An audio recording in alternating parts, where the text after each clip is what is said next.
I am an eternal optimist. So please, God, don't tell me that you're an eternal pessimist. I like to say I'm a realist. Oh, it's great. We're going to get along great. This is going to be great. This is Inside Wisconsin Sports with Trevor and Josh. Crowd is here, about to blow, waiting for me to start the show. Out the curtain, lights go up from home. Whoa! To send the Rams to the championship game. Vegas with 42 online, and it's good. And the Los Angeles Rams go to the championship game with an overtime win in Chicago. The Bears still suck. The Bears still suck. The Bears still suck. I got nowhere to be, Josh. Let's just listen to this. What's that? Really Can't hear ya. Really suck. Say it again. Yes, the Bears still suck. Oh, got it. Remember when you said you thought that was the Packers Super Bowl? But last night was the Bears Super Bowl. You could tell. Oh, no. The Bears beating the Packers was the Bears Super Bowl. You know how I know that? Even the FanDuel, the official FanDuel account, tweeted out after the game last night and said, it's okay. The Bills still won their Super Bowl, and showed the score of the Bears beating the Packers. Whoops. After the Bears lost. I mean, the comments were like, damn, FanDuel. Too soon. Yeah, seriously. Not for us, though. What's up, Wisconsin? Welcome in Inside Wisconsin Sports. Trevor Thomas, Josh Albrecht. Hi. Live from the Wisconsin Sports Radio Network studios, powered by the Potawatomi Sportsbook. Yeah, that audio courtesy of our guy Mike Tirico, NBC. The Bears, indeed, still suck. Caleb Williams almost pulled another rabbit out of his hind end, but instead the golden horseshoe fell out, and it's over for the Chicago Bears. It's over, Johnny. What Welcome a play, to though. Cancun. There's not a single one of us that were watching it. Welcome to Cancun. That's exactly what Micah Parsons tweeted out later in that game. Yep, welcome, bud. He said, we're all here now. We're all here. Yep. So did you watch, I know you did, that throw on fourth down? He was 26 yards behind the line of scrimmage, a 51-yard pass off his back foot to Cole Kmet in the corner of the end zone, and all you could do was laugh. Yeah. I mean, it was disgusting is what it was. I was just like, first, the fact that he caught it, right? So if you go through the progression of emotions, it was first confusion and, like you said, just laughter of, you've got to be kidding me. Right. Is this really? Of course it is. Of course this would be how. And then they kept showing the replay, and I'm going, damn, it's a hell of a throw. Yeah. There's a part of me that was like, kind of wish Jordan would have put that up in the air a little bit more at the end of the game that he threw in. Yeah. Matthew Colton didn't have a chance, and the rest was history. But yeah, when that happened, I loved Twitter in that moment because I put out holy S, as did about 30 other people. And it was just a string of you have got to be kidding me's. Oh, yeah. That was fun to read. Oh, yeah. I mean, and that was, if you were not only a Packers fan, but a football fan, you saw that play and you threw your hands in the air. You just went, okay, I got nothing. I don't know how he did it. I don't know how that just happened. I can't believe that just happened.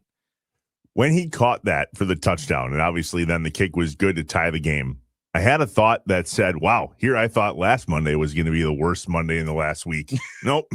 If they come back to win, tomorrow morning is going to be rough. Now, one thing, and obviously I don't know how the Chicago fan base is feeling. Don't really care.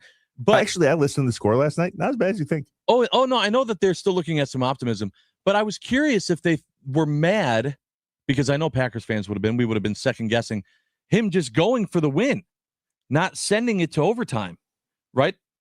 It could have gone for two, and essentially gone up by a point, ended the game, called it, but he takes the kick.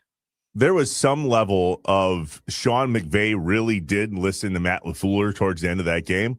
Remember how we were wondering if they had talked and if LaFleur was helping him get ready for the Bears?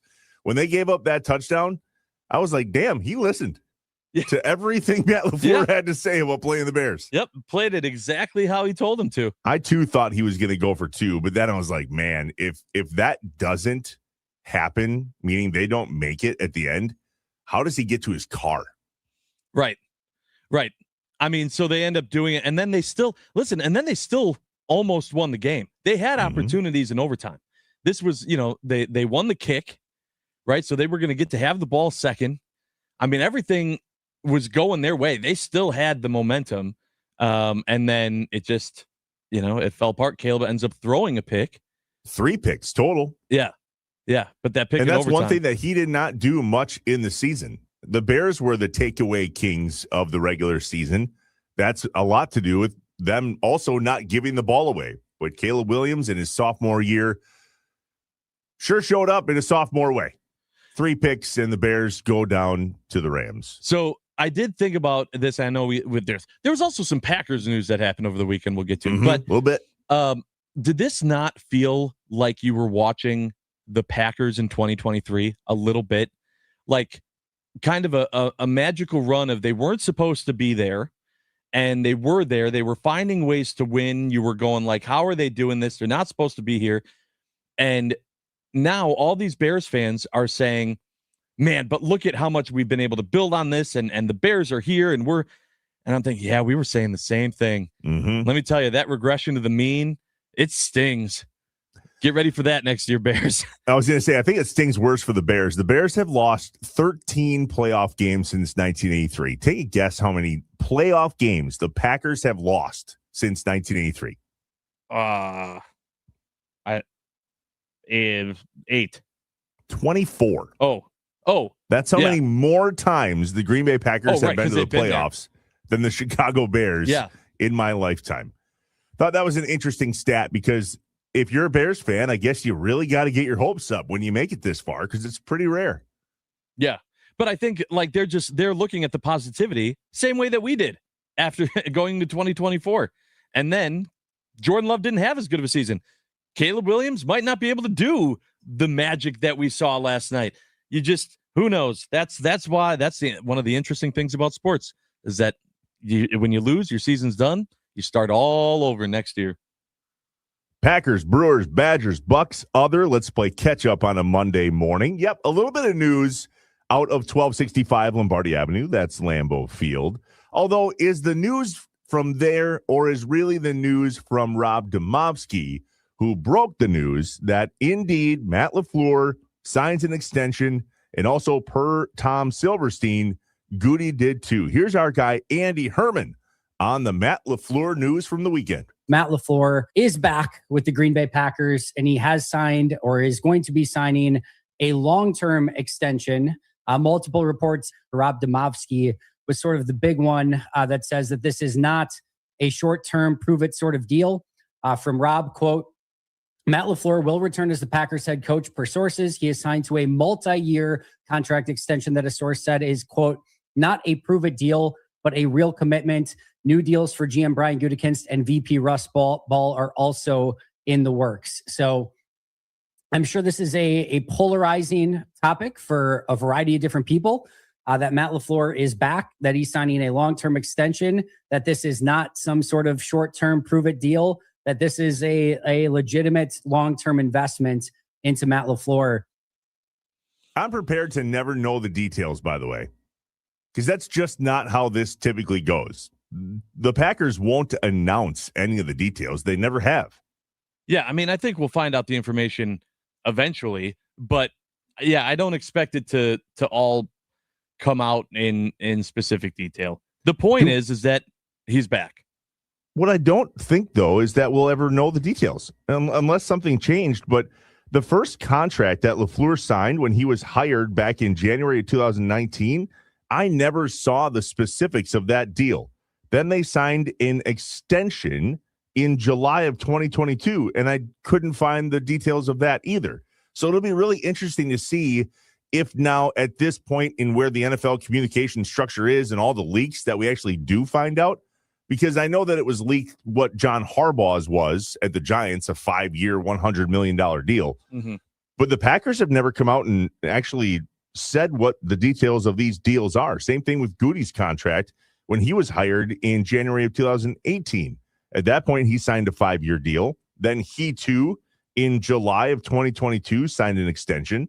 And it's our understanding that he has agreed to a extension now as well, along with Russ Ball, the director of football ops, the money guy, essentially. So they're keeping the love triangle together, too, Josh. Did you see this? I sure did. The reports are that the reporting structure that we talked about last week of Ed policy, I guess maybe was going to go back to the idea that the GM was in charge the way it was under Bob Harlan back in the day. Turns out not so much. They're going to keep that intact as well. That part surprised me, but maybe it didn't, I guess.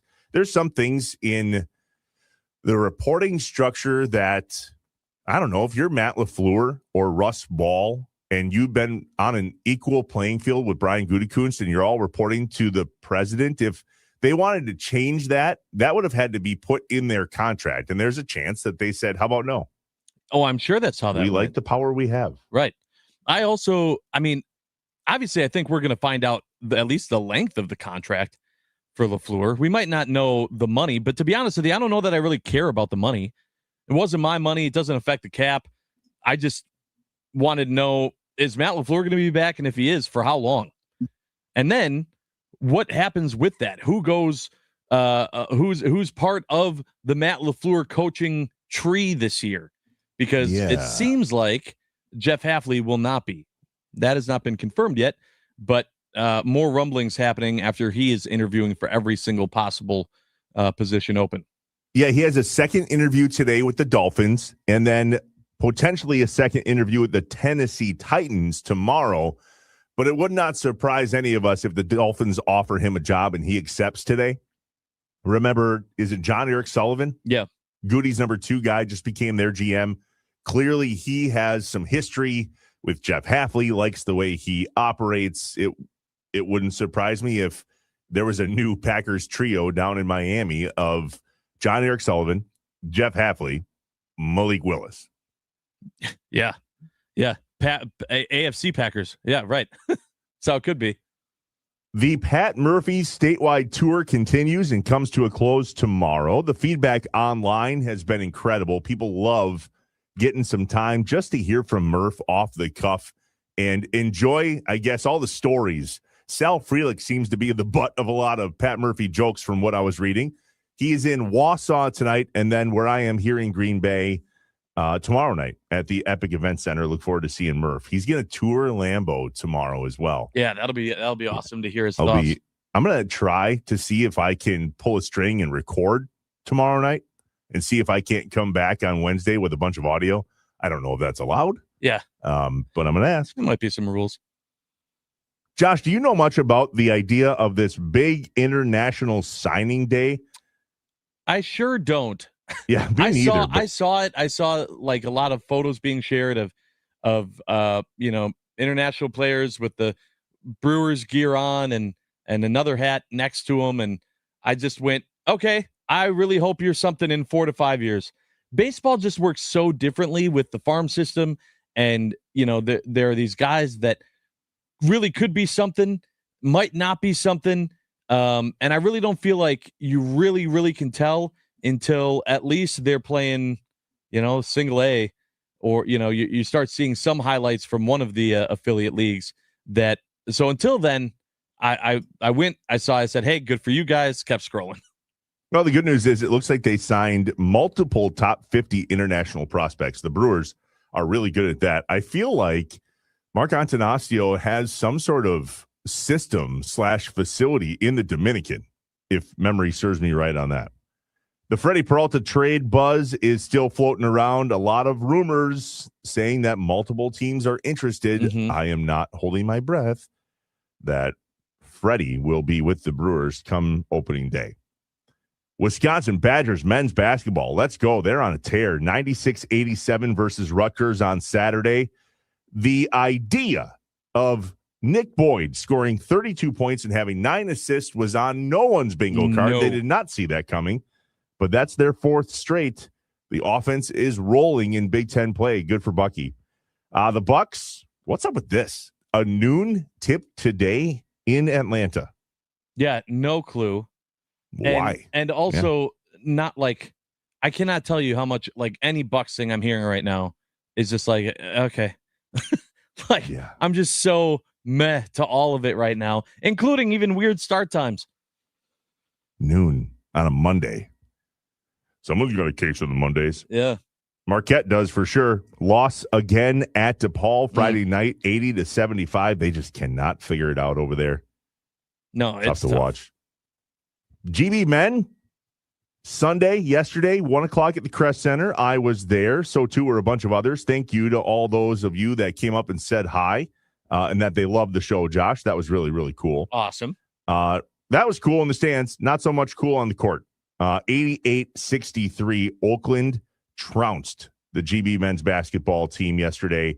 The win streak has been snapped. Oakland scored 50 points in the paint. That was absolutely the difference maker in the game. But there is one really piece of good news out of yesterday's game. I got a visual on that quarter zip. That thing needs a wash. Okay, so now the question is, does he wash it, right? The streak's over?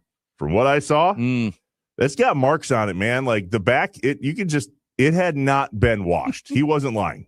Oh, I believed him. I did too, but I didn't expect it to have visual proof. Yeah. There was some visual proof. The national championship game tonight, Indiana, Miami. I looked up to see how many Wisconsin guys are playing for these teams. A gross amount. That's how many. And listen to this. This is annoying. Indiana has 5 guys from Wisconsin on the team.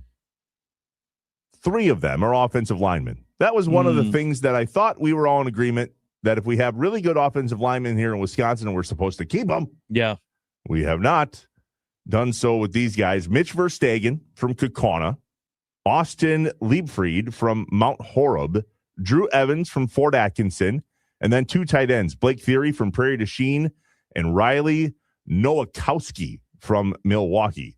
The Hurricanes have 1 dude from Wisconsin, from Wales, Wisconsin, Samuel Kofal, a defensive lineman. So I'm really not planning on staying up till the end of this game tonight. I just don't really have a lot of skin in it by any means. But based on this report, I think I'm going Hoosiers. What about you, Josh? Yeah, I really don't know that I could care about who wins. I'd rather just see a good game and have it be good for the college football product. But if I had to pick one, I guess I'd probably go Indiana too. It's a better Big story. Ten allegiance too, I would imagine. Yeah, a little bit. Signetti's a good story, even though, and this is what bugs me about college football. Indiana's clearly buying this championship, right? Yeah, I mean, they're kind of proved it, right? I mean, there's no way that you go that quickly from what they were to what they are without essentially buying it. So if this was Wisconsin, how would we feel about buying a championship? I can't help but think about that. Oh, I can. Pretty damn good. I don't know. Oh, yeah. Not me. I don't know that I would necessarily feel good knowing that all of a sudden Wisconsin was really good because they found a bag of money. Just doesn't feel right. I mean, I know there's been a lot of opinion over the weekend. Charles Barkley came out and talked about how much money he's given Auburn to be good at basketball and how much money he can't long-term give to Auburn to be good at basketball. And if a guy like that, who is self-admittedly rich, comes out and says the system is broken, this is not sustainable, I believe him. Oh, yeah. He's the guy with the checkbook. Just feels gross. We'll see how it ends tonight. It is gross. Hoosiers. Did you see the drunk dude on a plane over the weekend on his way to the national championship? I did not. Stands up in the middle of the plane and announces that he is a Hoosier and he's going to the game, and he would really appreciate if the entire plane joined him in a Hoosiers. He did it, and usually, like, if the participants were excited, they'd be like, yeah. Not Nothing. a single clap. Nobody. Sit back down, Well, boss. hey, took a shot. Shoot your shot. He did, and there was like one person going, like probably his wife. okay. Proud of you, honey. All right. When we come back, we have some questions. Sure how are we do. feeling about Matt LaFleur getting extended, and how did you hate watching the Bears last night? We will get to your text messages on the Nicolay Law Fan Talk and text line 414 677 1250. The 920, Trevor, I was at the GB game yesterday. GB looked like they never practiced against a zone. Very indecisive. Justin Allen, their big-time scorer, struggled. How was the out-of-town club on Friday, they say? Real good. I had a lot of olives. God, I love old fashions. I did see that. Looked good. Didn't see any super salad bars though. There was one. No, There was a super salad bar that had been absolutely picked over, but really good nonetheless. I forgot to take a picture of my first old fashioned, Josh. Well, it's all, that's why you had to get a second.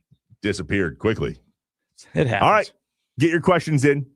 414-677-1250, the Nicolay Law Fan Talk and Text line. We are inside Wisconsin Sports with Trevor and Josh, live from the Wisconsin Sports Radio Network studios, powered by the Potawatomi Sportsbook. Good morning, Wisconsin.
I kind of thought we might play the Bears still suck after every break today, but get a little bit old probably. Yeah.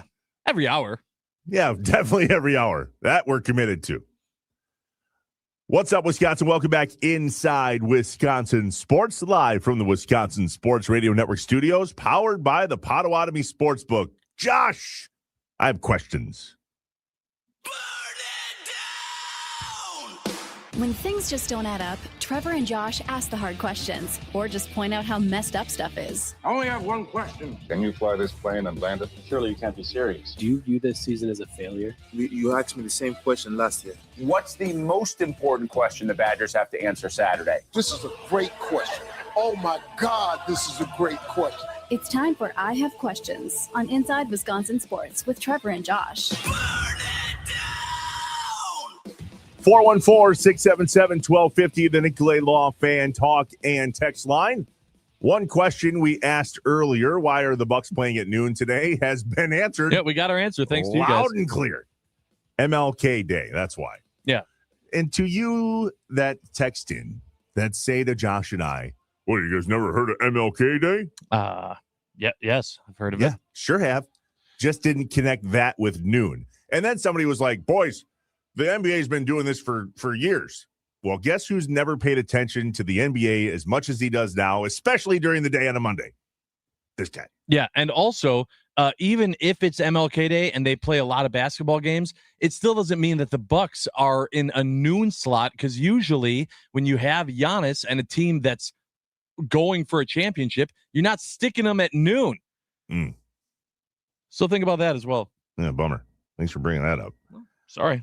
How do we feel about the extension of Matt LaFleur? Wait. Rob Domofsky broke the news over the weekend that did. He's got an extension that he's apparently signed or is signing, but nonetheless, he's sticking around, as to his Goody and as to his Russ Ball. So how do we feel about that, Wisconsin? That's the main question of the day. 414-677-1250, the Nicolay Law Fan Talk and Text Line. Josh, how do you feel about that?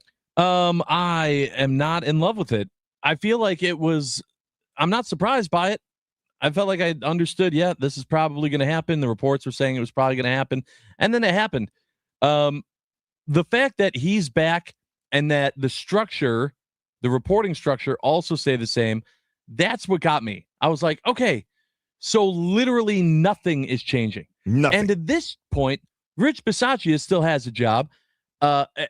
I mean, everyone that was part of the Packers coaching tree still has a job, unless they choose to take a different job like Hafley somewhere else. And that's what's frustrating. It's not necessarily the fact that Matt LaFleur is back. It was, I questioned Ed Policy immediately once they said that they were going to negotiate to bring back Matt LaFleur. I went, is this the message you want to be sending to the fan base, to the team, to everyone? That this is, you're not going to shake things up at all after a 7th seed finish followed by another loss to eliminate you from the playoffs. And I got a lot of flack for that. On a Take Back Tuesday. A lot of people are like, oh, go be a fan somewhere else. And now I feel even more confident in my questioning of Ed Policy, because how are you going to say when you take the job that, when rubber meets the road, we're going to make decisions. We have expectations of winning championships, blah, blah, blah. And then just keep everything exactly the same. No changes at all. Not just Matt LaFleur, just nothing. Nothing changed. Yet. And like in the past, they may or may not come out with any other information. I did say, was it Saturday that the news broke? Saturday night? Yeah. I did say if the next tweet from someone doesn't say that Rich Bisaccia has been relieved of his duties, I have more questions than we have time for. And we still don't see that news. Mm-hmm. But we did see news that none of this came with any directive from Ed Policy that says, hey, bud, we got to mix some stuff up on the old coaching staff. Right. Not only is the reporting structure not changing, but that didn't come out as changing. Essentially, they're running it back. Right, which had me thinking, okay, so you're putting all your eggs in the basket of injuries. You're saying the only reason why the Packers didn't win a Super Bowl this year was because of injuries, which to me you can't have that be the only argument because injuries happen on every team every year. And so if you think magically, Ed Policy, Brian Gutekunst, Matt LaFleur, Russ Ball, if you all think that there aren't going to be injuries again in 2026, 27, you're crazy. They'll be back. It might not be as many, might not be as significant, but there will be injuries. I feel like you can't look at that as the only reason. There had to have been other things, and those are the things you got to focus on and change. There was a lot of injury in the NFL this year. At least that's the way it seemed from a Packers fan perspective. Maybe because we had so many to compare to and review.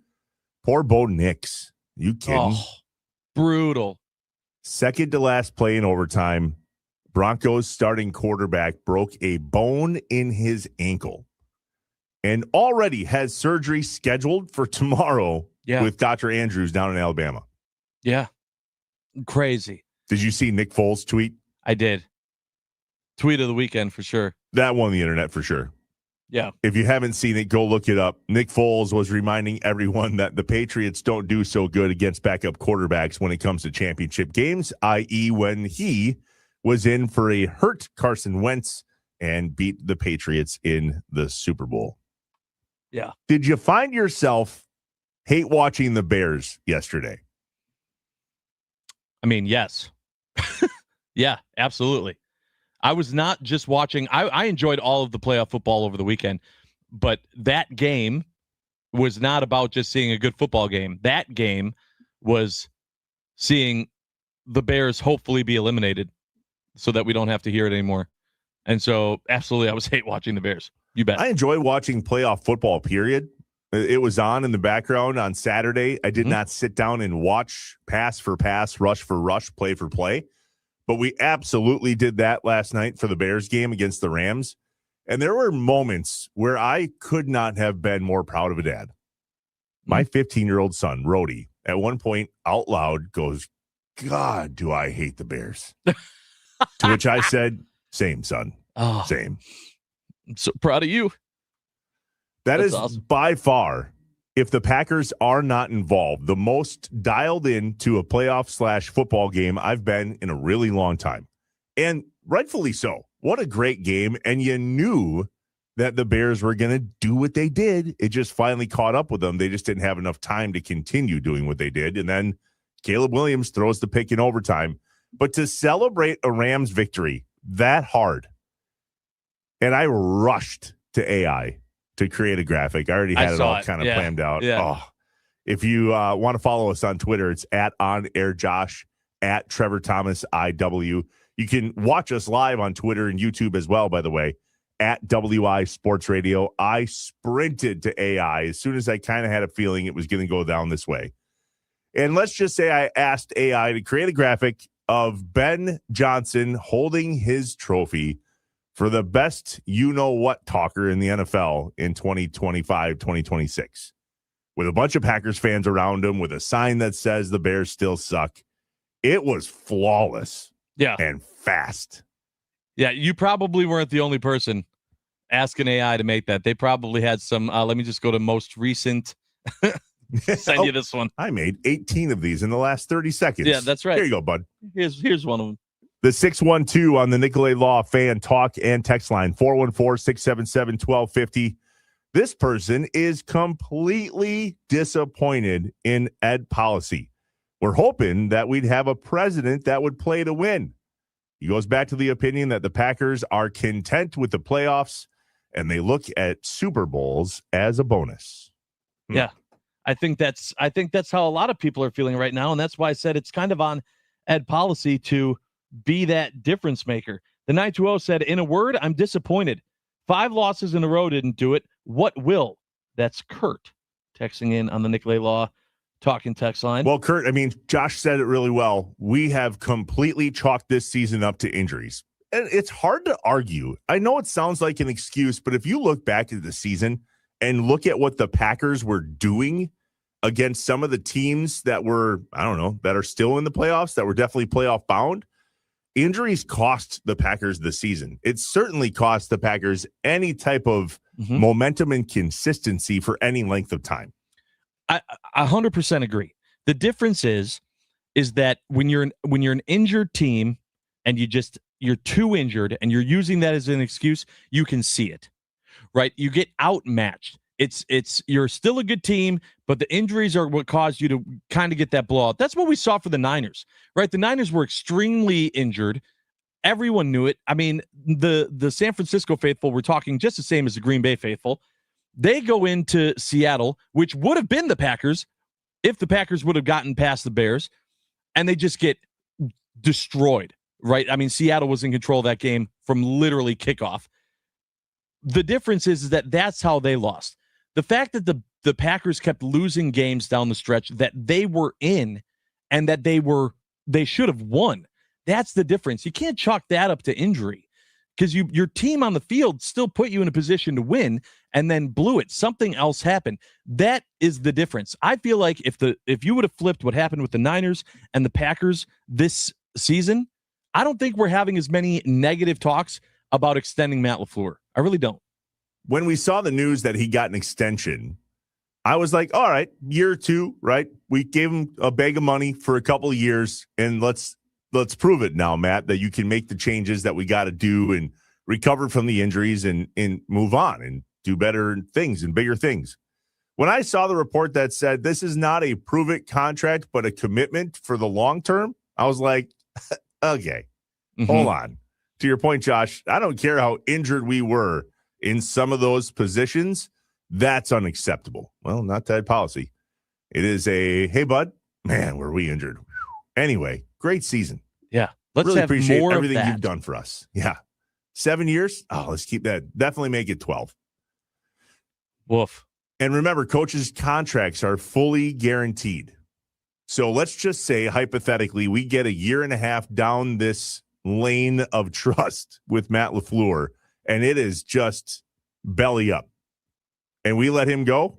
We're now giving him a bag of money for the next 3.5 years because all of that money is guaranteed. Do I think he got $20 million? I don't think so. At least I hope not. Yeah. If it comes out that he got a 5-year, $100 million deal, do I have questions? You're going to question a lot of things about that policy. Based on what? I know. 15, a little bump in pay. Let's say he was around 9, 10, 11, somewhere in there. We don't really know. But did he get a bump? Probably. That's what the market is calling for. But a big old bump and a big old contract in terms of years? I hope not. True. I also did say that if I'm really wrong on this next year, that I'll have a meal that I've never intended on having in my entire life. That is my morning mind dump. So stick around for that. Yeah, I can't wait. At the top of the next hour. We'll continue to review the Nicolay Law Fan Talk and Text Line, all of your feedback and reaction to Matt LaFleur reportedly signing an extension with the Green Bay Packers. 414-677-1250. When we come back, we're going to answer one more question with today's most electrifying sound of the day. What is a catch? Have we not figured this out yet? We may in the NFL? never. We probably never will. But to have what happened over the weekend, ironically, with a former Green Bay Packer involved, was absolutely shocking. Former Green Bay Packers live on this radio station. Will have lots to say about the weekend and the Packers and the Matt LaFleur extension and all the things. 9 to noon with Kuhn and the Mason Crosby Show from noon to 2, presented by Verizon here on the Wisconsin Sports Radio Network. The most electrifying sound of the day is next. We're inside Wisconsin Sports with Trevor and Josh, live from the Wisconsin Sports Radio Network studios, powered by the Potawatomi Sportsbook.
Inside Wisconsin Sports with Trevor and Josh, live from the Wisconsin Sports Radio Network studios, powered by the Potawatomi Sportsbook. Over the weekend, there was even more scratching of the head in regards to what a catch is in the NFL. It involves, of course, a Packers connection, or at least a former Packer connection, because everything comes back to the state of Wisconsin, Josh. That's just the way this is. Darn right. We call this the most electrifying sound of the day. It's time for The most electrifying sound of the day The most electrifying on Inside Wisconsin Sports with Trevor and Josh. Brought to you by Best Electric. Learn more at bestelect.com. Don't stress. Connect with the best. And they want to, and they're moving it down the field. Stafford pressured, got rid of it. Sideline Adams. Yes, a catch. Ruled a catch. Devontae on the sideline. First down at the 47-yard line. That may be the throw of the year for Matthew Stafford right there. There was no space to put that ball. Zero. And that Devontae Adams catch, that one we know for sure. Mike Tirico and NBC on the call is our most electrifying sound of the day, brought to you by our friends at Best Electric. Remember, no job is too big or too small for Best Electric. Don't stress. Connect with the best. Call them today or visit bestelect.com. Josh, the really cool part about that catch was the late hands that Aaron Rodgers used to talk about all the time. Yep. That was the late hand Devontae catch that we kind of missed here. Very true. Very true. And it had me thinking and questioning, okay, so are we cheering for the Rams? Are we cheering for Devontae Adams to, the four teams remaining? If you have to pick one, are we going the Rams for that reason? I don't know. There's Wisconsin connections. There's Devontae for the Rams. But remember, John Schneider with the Seahawks, he's a D-tier boy. He was in the Packers system. So there's a Wisconsin connection there for sure. Well, I'll tell you one thing about Devontae and a connection that's up in the air is if this catch was actually a catch on in the fourth quarter for the Rams. 2nd and 10. And up front, the Stafford fire for Adams in traffic is caught. Devontae's got it at the 15. The Bears pull it away. Let's see what this is going to be. Well, I'll tell you, it was ruled a catch. It was ruled that Devontae had a knee down before the ball was stripped away by the Bears, and they awarded him the catch. And that had a lot of Bills fans who were very upset after losing their game the day before on a very similar call where the ball was ripped away from Brandon Cooks. They pick it up, and they go deep down the field, and the pass is caught. No, it's McMillan has the football. How about that? That Jim Nance, CBS, on the call, Mike Tirico and NBC, obviously, the call before that. So you look, people show these in slow-mo. They're going frame by frame. And you'd say, well, okay, obviously when you slow it down. No, that's exactly what the replay booths are doing. Both of those plays and both of those games were in such a crucial point in the game that there weren't even challenge flags that had to be thrown. It was immediately, okay, we got to go. We got to go to the booth. We got to go. We got to have replay. Look at this, figure out what it was. They rule it was an interception. It was not a completed catch with a knee down for Buffalo. And they say the exact opposite for Devontae and the Rams. Trevor, I thought we said that we figured most of the things out with the NFL. I still don't think we figured out what a catch is. Wasn't part of the complaint, though, with the first one that they didn't review it, that they didn't take time to literally go and watch it and review it and see what was going on? Because that was definitely not the case yesterday. But I thought there was an argument with the first one that it wasn't reviewed. That's why Buffalo called a timeout to have a conversation going, guys, aren't we going to look at this?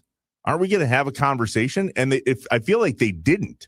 No, I believe that they did, not to mention the fact that it was a turnover. So all turnovers are reviewed. But then I think he called timeout to have them not keep looking at it.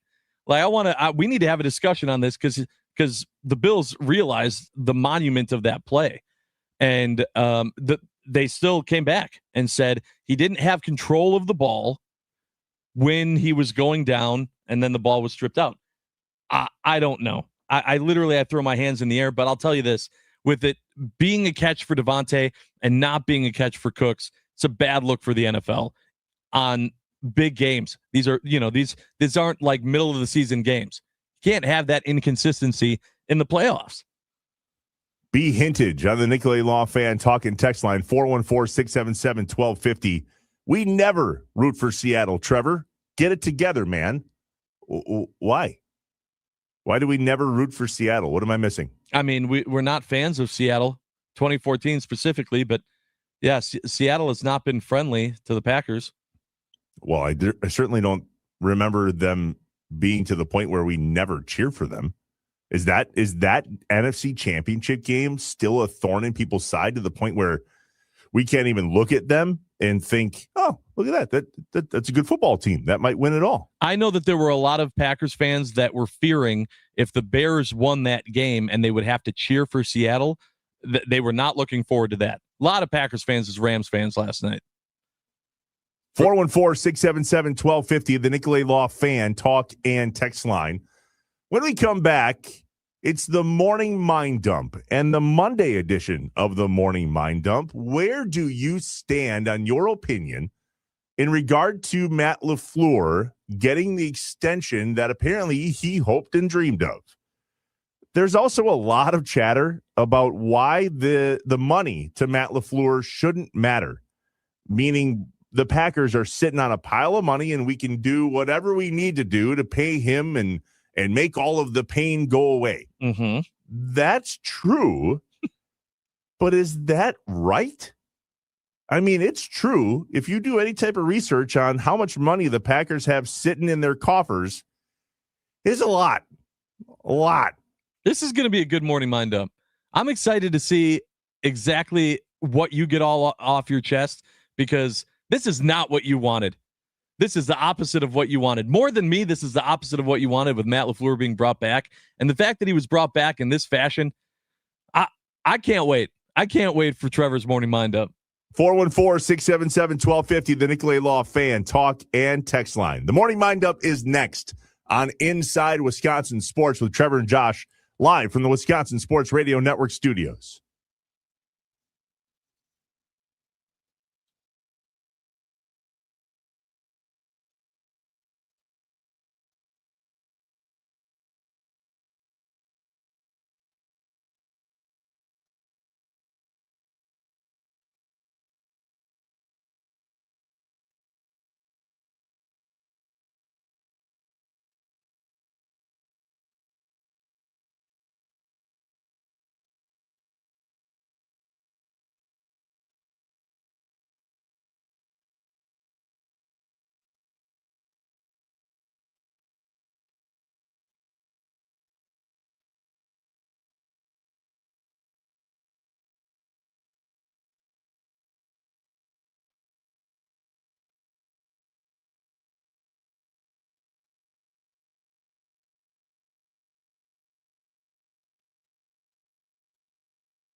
So please, God, Oh, don't tell me God. that you're an eternal pessimist. I like to say I'm a realist. Oh, it's great.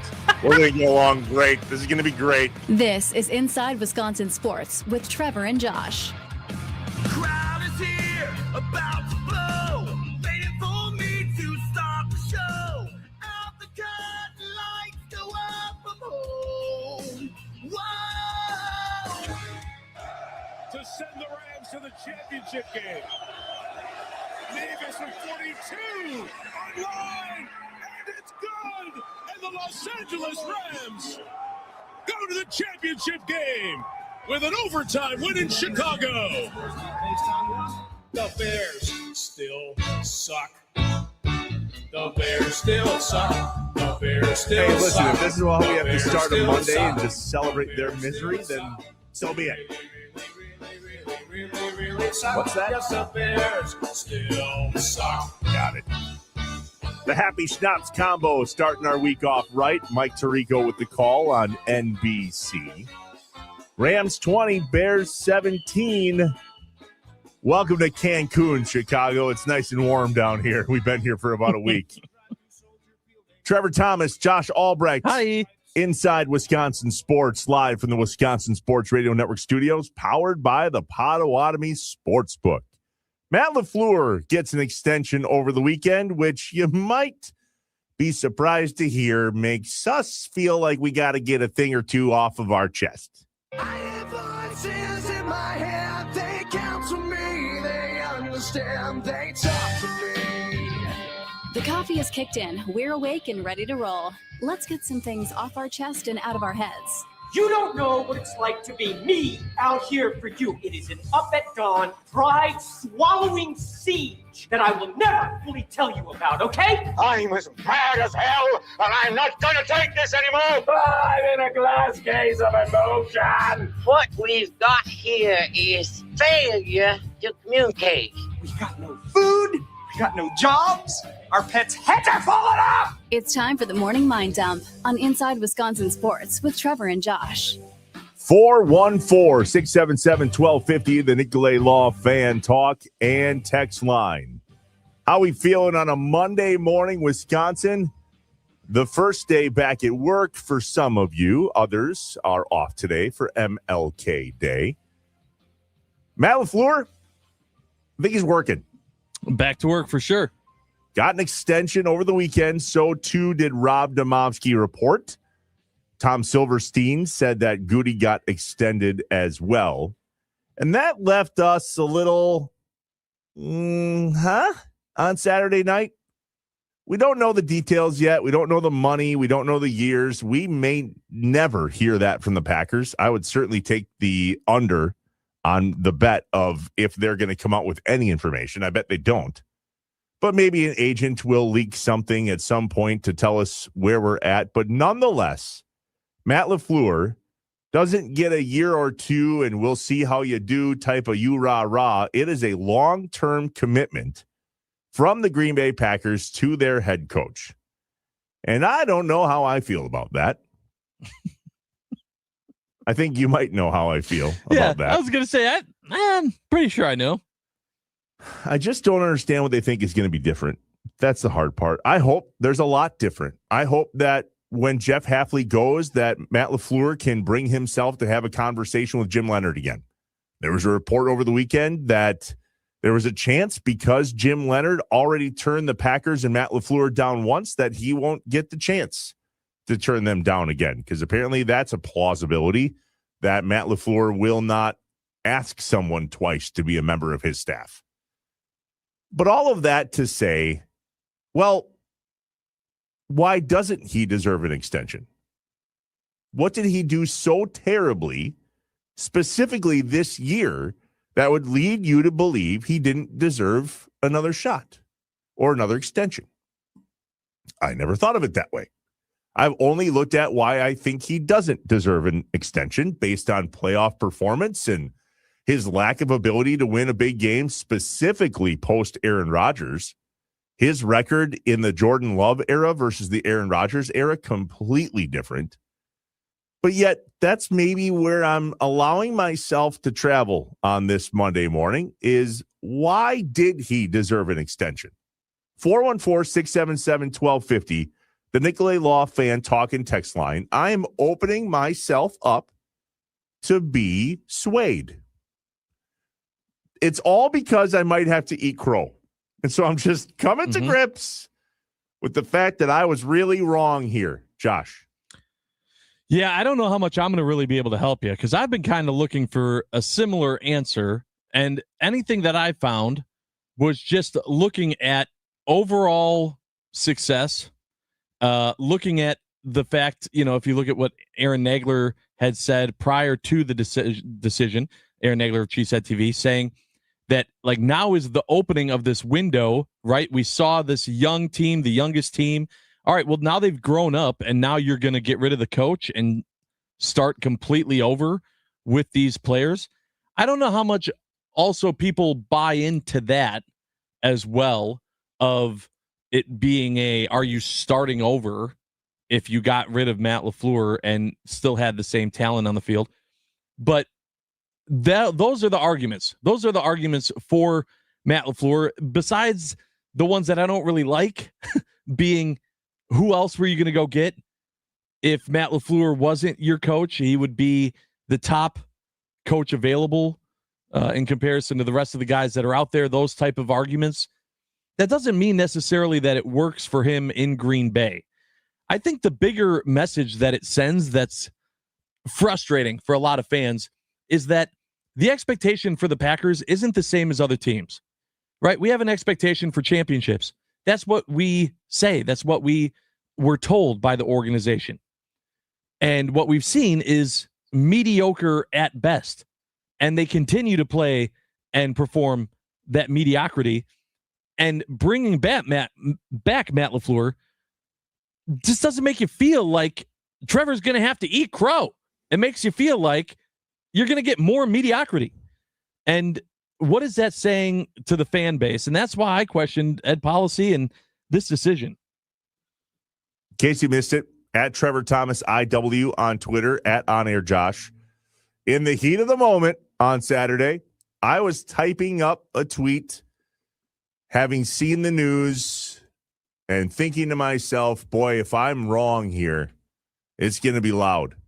Now, I understand there's a lot more of you, like Josh and I, on the Nicolay Law Fan Talk and Text line at 414-677-1250 that are on the same page as us. Very confused about the idea that not only was this an extension, but a long-term extension.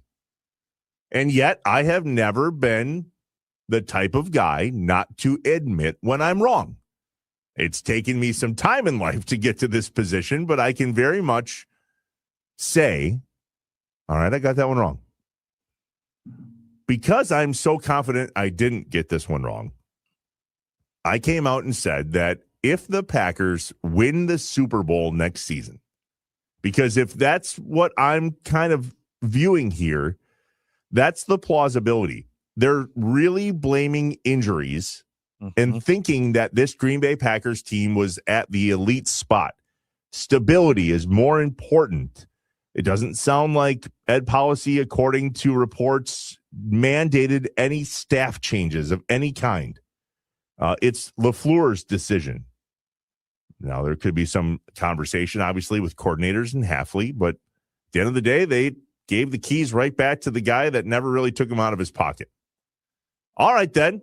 If the Packers win the Super Bowl, I will eat crow. Literally, on the air, I will eat crow. Now, before I clicked send on that tweet, I also Googled, should a human being eat crow?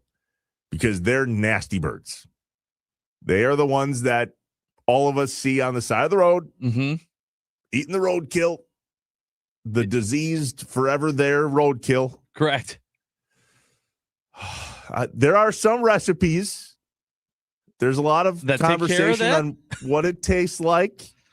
I am going to wrap this thing in bacon and deep fry the hell out of it with as much breading, seasonings as I could. I will do it, though. I will do this. If the Packers win the Super Bowl, I will be so wrong on thinking we need to move on from Matt LaFleur that I will literally eat crow on the air. The amount of people that actually are excited to see this is puzzling and kind of scary. Well, and my response was, I don't think I've ever been so excited and not excited to see something in my life.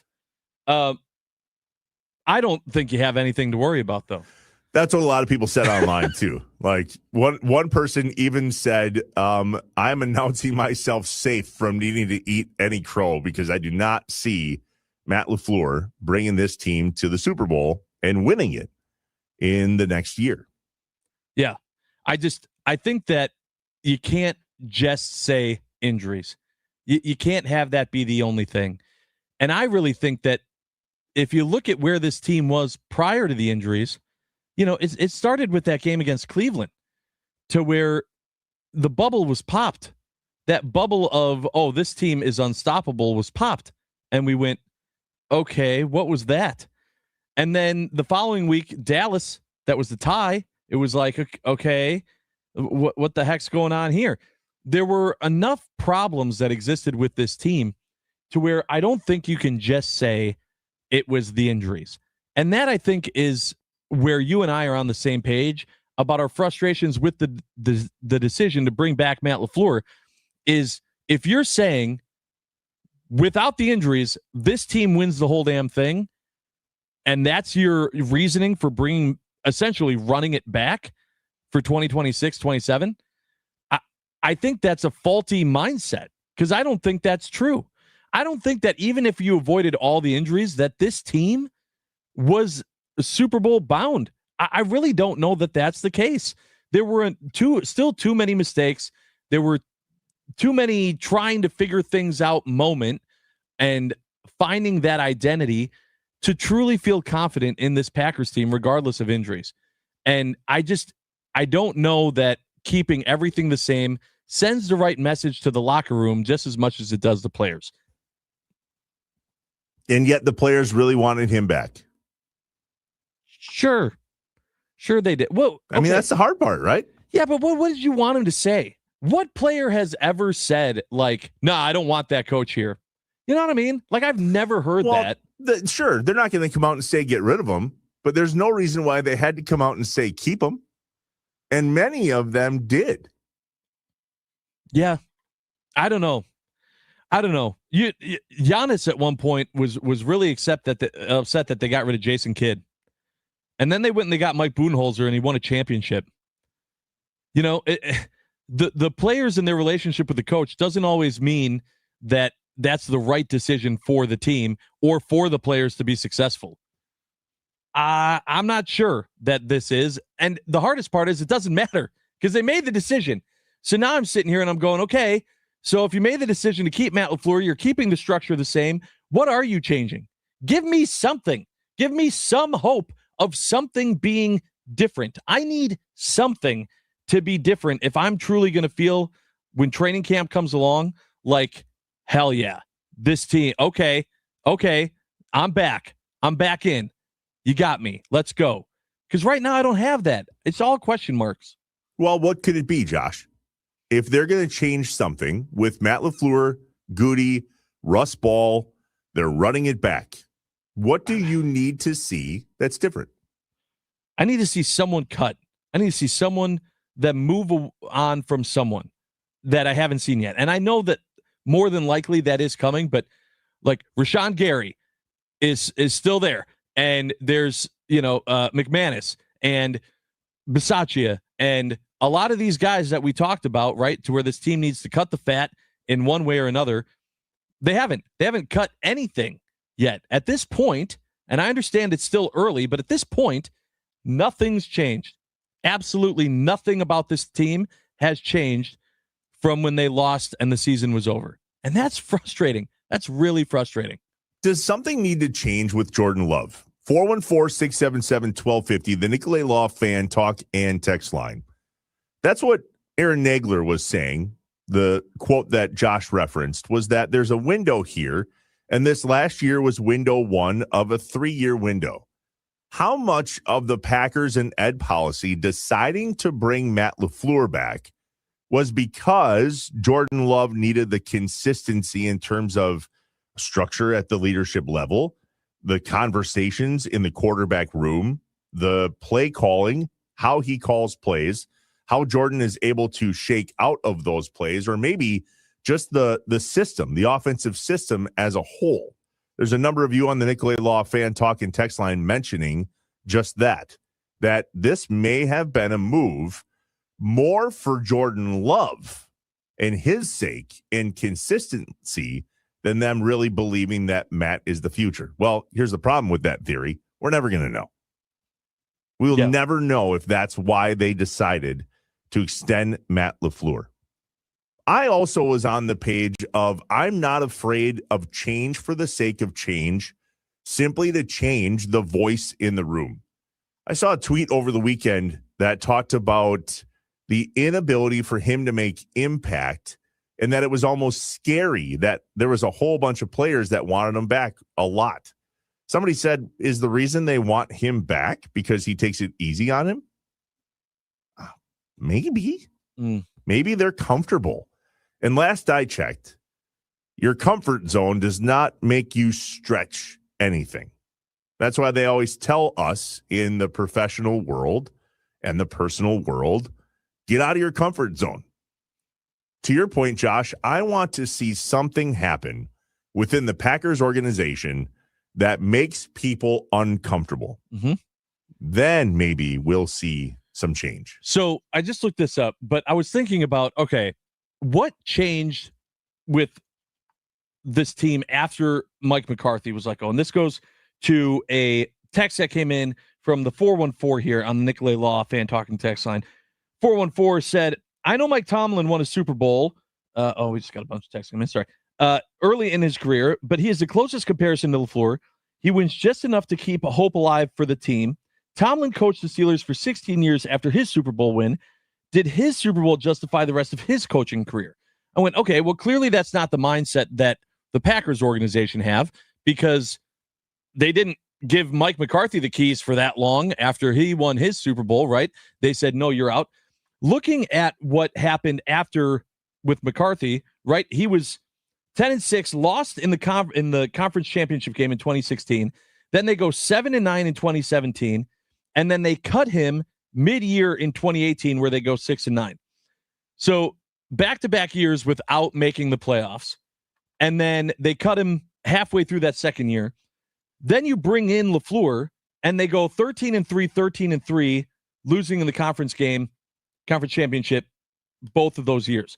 What changed from 2018 to 2019? What player personnel, what stuff besides just bringing in Matt LaFleur was the difference maker in that team? I don't know, but I'm curious about it, because if that's the case, that they could change that quickly, the team could change that quickly from 6-9 to 13-3, and then continue winning 13 games for the next 3 years. That kind of proved to me that, okay, well, with Aaron Rodgers, you could put a different coach in there and have Aaron Rodgers continue to be Aaron Rodgers and put yourself in a position to win games. Why don't we believe that Jordan Love could do the same thing? Why do we feel like we need to keep Matt LaFleur around because it would make things more difficult for Jordan Love? We didn't think about that when we let Mike McCarthy go. We brought in Matt LaFleur, and immediately the script was flipped. Are you comparing Jordan Love to Aaron Rodgers at that point in Rodgers' career to where Jordan Love is now? I'm saying, was Aaron Rodgers bad in 2017? Was Aaron Rodgers bad in 2018 when those seasons, when they didn't make the playoffs? That's what I'm trying to figure out. Yeah, he was really bad. Okay, so that was the reason. Are you saying it was Aaron Rodgers alone? Because we didn't get rid of Aaron Rodgers. We didn't move on from Aaron Rodgers. We moved on from Mike McCarthy. I'm trying to figure out, was Matt LaFleur really the reason why they went from 7-9 and 6-9-1 to 13-3, 13-3, 13-4? And if that's the case, making a head coach change, that alone, if that was truly all that changed, why are we so afraid to try that again? and move on to a new head coach to see if whatever happened that changed that spark from 2018 to 2019 couldn't happen again from 2025 to 2026. My mentor has been preaching to me for years that people don't change until the pain is great enough. I just don't think in the 7 years that Matt LaFleur has been here that there's been enough pain. The year that Mike McCarthy got fired, the pain was great. And it was pretty clear that he was no longer able to get the most out of Aaron Rodgers. Aaron Rodgers looked terrible. That's why they drafted Jordan Love. They needed the successor to come in and go, maybe this will light a fire under him as well. And it did. Rodgers played really well, won 2 more MVPs with Matt LaFleur. And then he went away, and Matt LaFleur hasn't been able to get the most out of Jordan Love yet. However, there's been a lot of injuries. And somebody on the Nicolay Law fan talk in text line, 414-677-1250, doesn't necessarily take that into consideration. This is Jack in the 920. He says, how can anybody say that the window is here when they look at our offensive and defensive lines right now? They are nowhere near a Super Bowl caliber team. And if this past week taught us anything, it's that you need to have both of those things in order to be a Super Bowl caliber team. I fully expect us to go after some offensive linemen in the April draft. 100% chance, right? Yeah. We really recognize that we have some opportunities. Now, again, injury riddled. Zach Tom, injured. Elton Jenkins, injured. Defensive line, Micah Parsons, injured. Devontae Wyatt, injured. Lucas Van Ness, injured. So you really can't compare to what we've seen in the last week and compare that to where the Packers were in terms of being a Super Bowl caliber team, because when all of those guys were healthy, we did look like a Super Bowl caliber team. That's maybe the point, is can we trust Matt LaFleur to get them back to that place when indeed we looked really good? The one thing I did like out of Matt LaFleur's mouth after the season, he said everything is on the table in terms of what needs to change. So it could be coordinators, could be coaches within the individual rooms, and it could be training.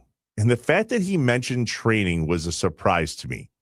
There are things that the Green Bay Packers could be doing from a training perspective to help prevent some of the injuries that they incurred this year. All of them? Of course not. But the fact that he mentioned training was very interesting to me, to say the least. The good, the bad, and the ugly from the weekend that was Wisconsin sports. We'll review that next and continue the conversation about how we feel about Matt LaFleur getting extended. We don't know the terms, we don't know the years, but nonetheless, they are running it back with the top 3. So says the top 1 within the Packers organization. 414-677-1250, the Nicolay Law fan talk and text line. Reminder, stay here to hear what the guys think about this. Those guys, meaning the former Packers that are on this very radio network every single day, 9 to noon with Kuhn and the Mason Crosby Show, presented by Verizon. 9 a.m. to 2 p.m. Former Packers galore here on the Wisconsin Sports Radio Network. What's good? What was bad? What was downright ugly from the weekend? Some of you think it's the Matt LaFleur extension. I don't blame you. We'll get to that next. Inside Wisconsin Sports with Trevor and Josh.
Good morning to Wausau, Duluth Superior, Green Bay and the Fox Valley, and Milwaukee here on the Wisconsin Sports Radio Network. We appreciate all of you listening.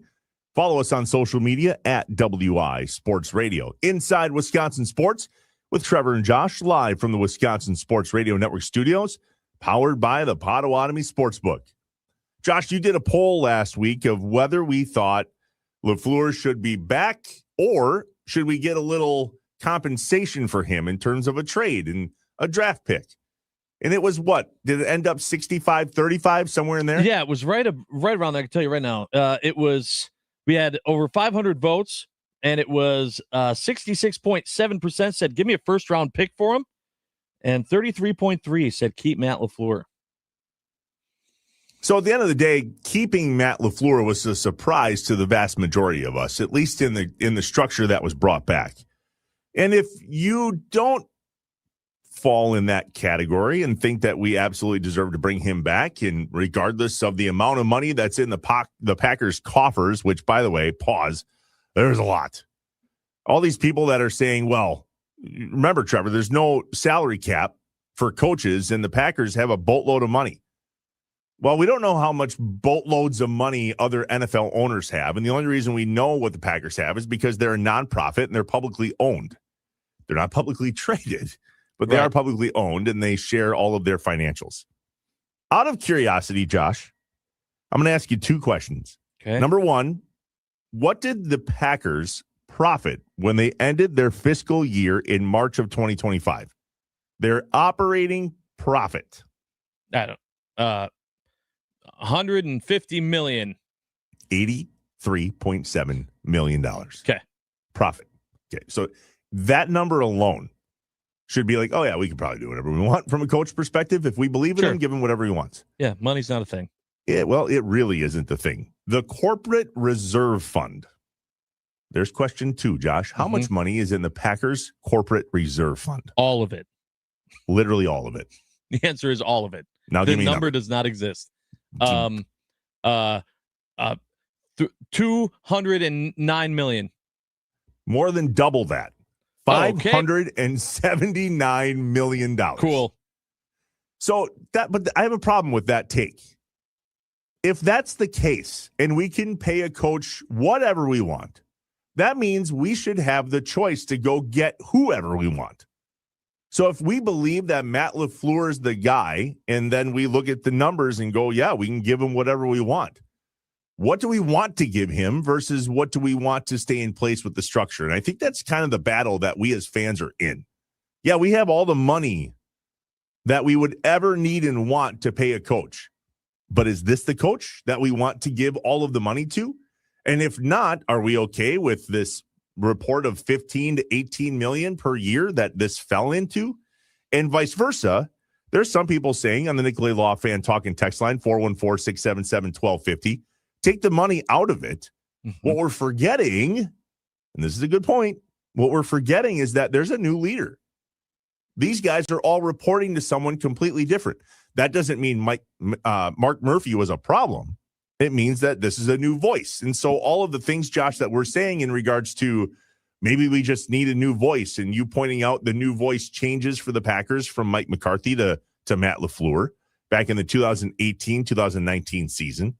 At the end of the day, it's, do new voices change enough? Maybe the Packers do have that new voice. It just happens to be the guy at the top. Was that not, though, the conversation we were having during training camp before the start of this last season? Were we not using that as the example when Ed Policy was introduced? Yeah, and saying, no, I'm not, right now, I'm not guaranteeing any extensions for anybody. This team is about, and we talked about what he said when he was first brought in. To me, that was supposed to be the voice. That was there's a new sheriff in town. Goody and Matt LaFleur better shape up. We better see something different this year. And then we didn't. No, we didn't at all. It ended exactly the same. And so for that to happen, and then Ed Policy to do nothing about it, to not double down on his word, but instead kind of back into the bushes, Homer Simpson style, and just keep everything the same. To me, that's why I said this is a sign of Ed Policy. Well, most really good leaders, though, if they come in year one, most of the time take more notes than they do give speeches. And so I would imagine that there's going to be a lengthy conversation and more planning and more involvement from Ed Policy as we move forward. And at the same token, I think he trusts the guys to get it done. Now, we don't know what changes are going to be made behind the scenes. We just know that reports show, without any specifics, and we believe the reports, that Matt LaFleur is sticking around here in Green Bay and signed an extension that gives him votes of confidence that he did not have before. With that being said, is that good news? I think it's good news that this is kind of behind us now and we can move forward. That I can agree on. LaFleur, Goody, Russ Ball all get extensions. The love triangle power structure remains intact. That is one piece of the good, the bad, the ugly from the weekend that was Wisconsin sports. The most good news that came out of it was last night when the Bears lost. Agreed. How dumb is that to say, oh, that has nothing to do with Wisconsin sports? Yeah, it does. And there were a lot of friends that I know that were texting in group chats saying, man, the way I feel right now after seeing the Bears lose, I feel like this is such a loser mentality, having to worry about and be happy because another team lost. And that might be true, but it was definitely the good. I'm very glad that we're not talking today about the Bears continuing to play and have a shot at the Super Bowl next weekend. The good, another win for Wisconsin men's basketball, 96-87 versus Rutgers on Saturday. Plus, I don't know if we talked much about this, but we need to start. UW women's hockey, number 1 in the country, beat St. Thomas over the weekend 5-1. Badger men's hockey, not so much, versus Michigan State 4-1. But nonetheless, those are some good pieces of the Wisconsin sports puzzle from over the weekend. One piece of bad continues to be the Marquette men's basketball team. A loss 80-75 at DePaul. And I didn't know this until we listened to this audio. That's the first time DePaul has won in quite some time. Ross. Macklin gets the rebound, and that's going to do it. DePaul had dropped 6 in a row against Marquette. And for the first time since March of 2022, the Blue Demons beat Marquette for their third Big East win of the season. 2022. Whoa. Yeah. And there were DePaul fans in the crowd with the cheese shred grater hats too. Like, you know, it's becoming a thing. It's becoming a thing. But yeah, that was a rough game. It's a rough season for the Marquette. How do we feel about this cheese grater thing? It's a bit much for me at the moment when we're actually grating real cheese.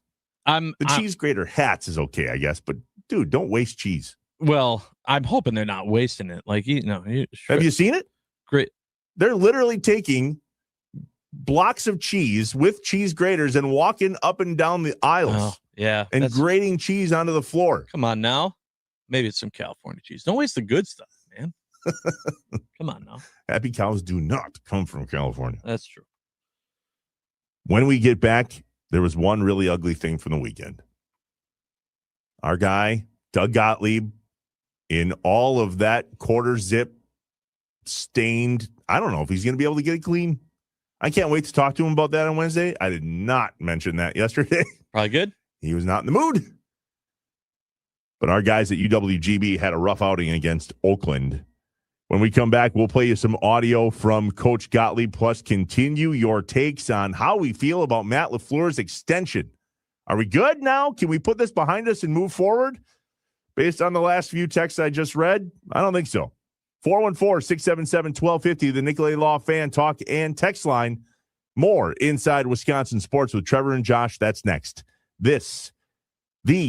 We are in the Wisconsin Sports Radio Network studios, powered by the Potawatomi Sportsbook.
Stay tuned for 9 to noon with John Kuhn and Rami Makloff, followed by the Mason Crosby Show, presented by Verizon from noon to 2.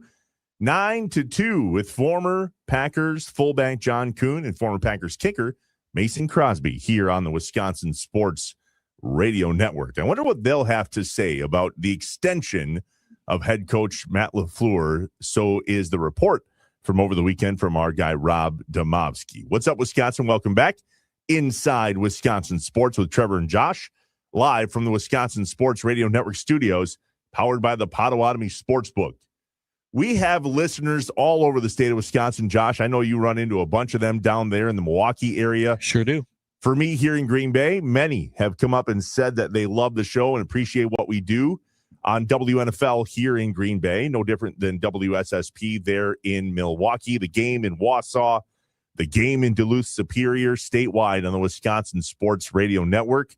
Yesterday being those fans at UW Green Bay, relative here in Northeast Wisconsin, and also relative to us on the Wisconsin Sports Radio Network, because we have the opportunity to chat every Wednesday at 8 a.m. with UWGB men's basketball head coach Doug Gottlieb. Must listen to radio in case you missed that on a weekly basis. Yesterday, unfortunately, not a must-view game for a UWGB fan. Bad outing for our Phoenix. Got absolutely stomped by Oakland. How long do you think, Josh, the head coach of Oakland's men's basketball team has been there? Campy, Coach Campy. Take a guess. I'm going to say 12 years. 42 years. Okay. That is nuts. Yeah. You imagine being in the horizon? Like, you want to talk about change in voice. Yeah. 42 years. Yeah, that's significant, especially since, Oakland had that big, they were on center stage for, what was that, last year, 2 years ago? I believe it was last year. Was it not? You might be right. Looking it up right now. Do you know who we're talking about?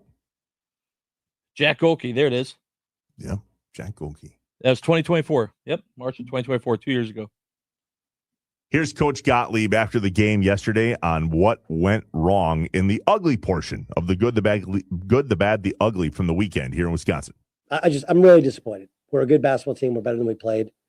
They exposed our weaknesses. They were very well prepped for what we did, and they executed their stuff, and we couldn't take it out of it. What won the game was 18 offensive rebounds, 50 points in the paint. They took more shots, more free throws, and they won the turnover battle too.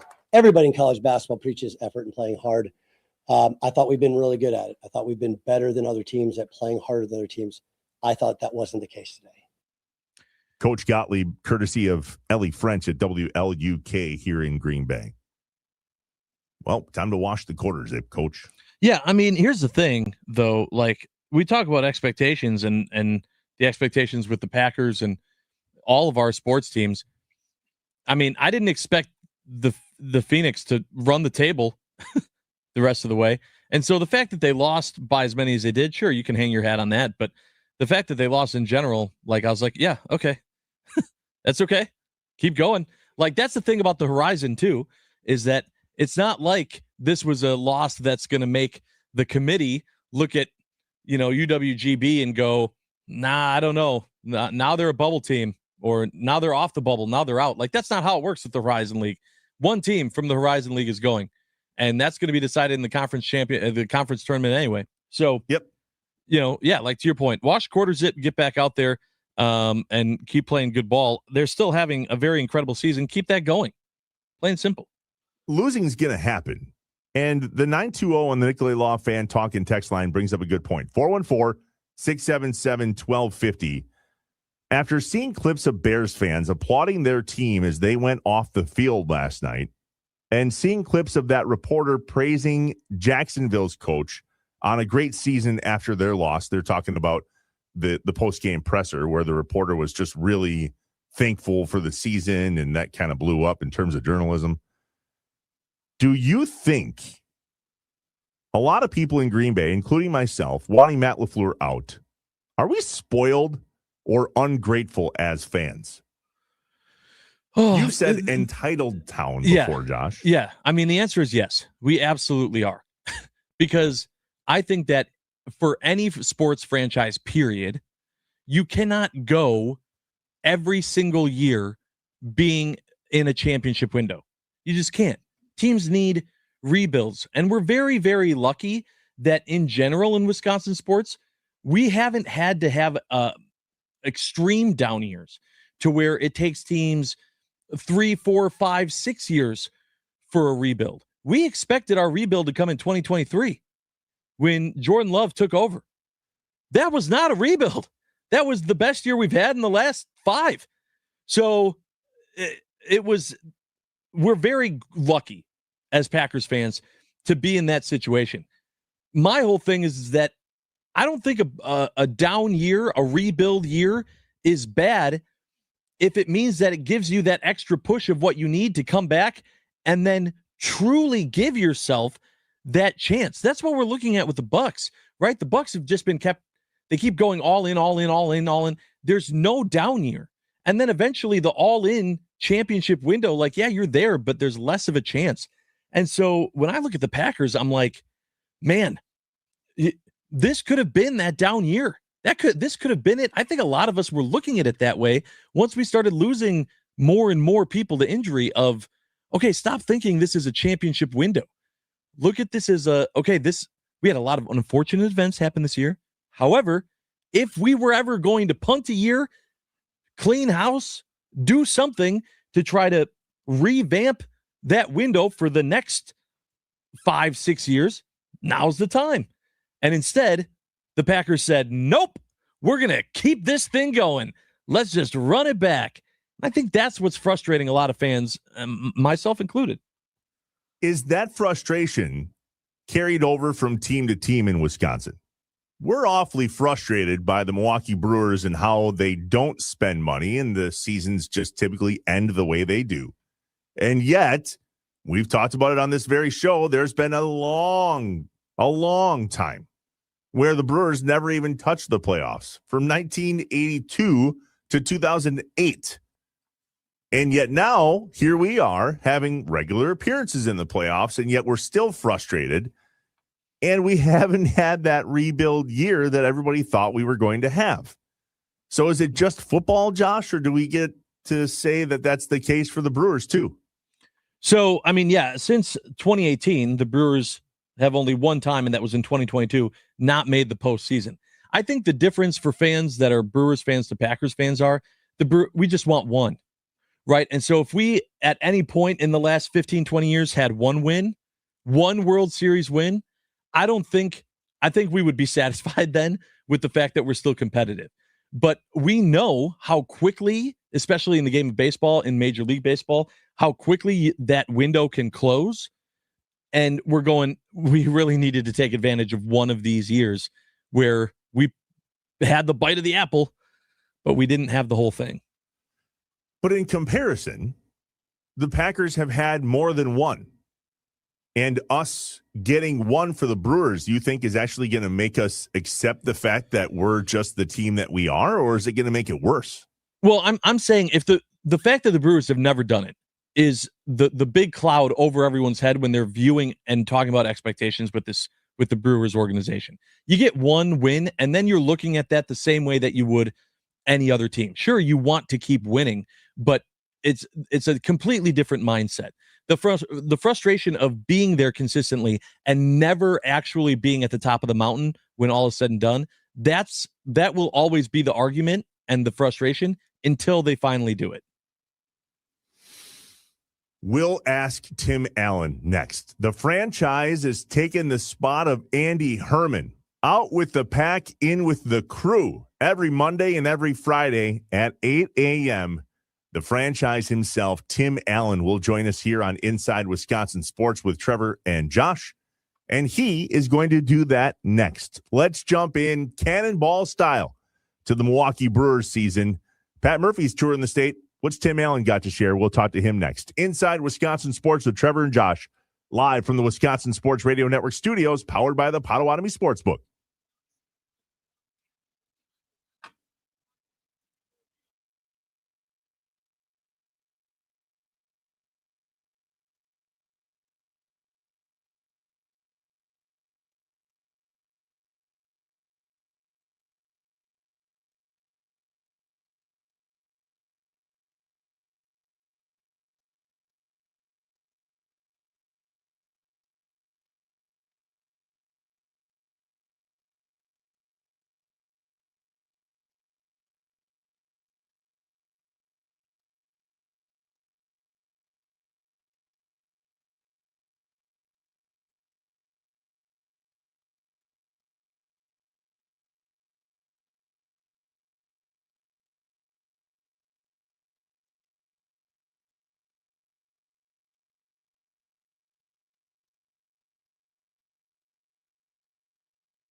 I am an eternal optimist. So please, God, don't tell me that you're an eternal pessimist. I like to say I'm a realist. Oh, it's great.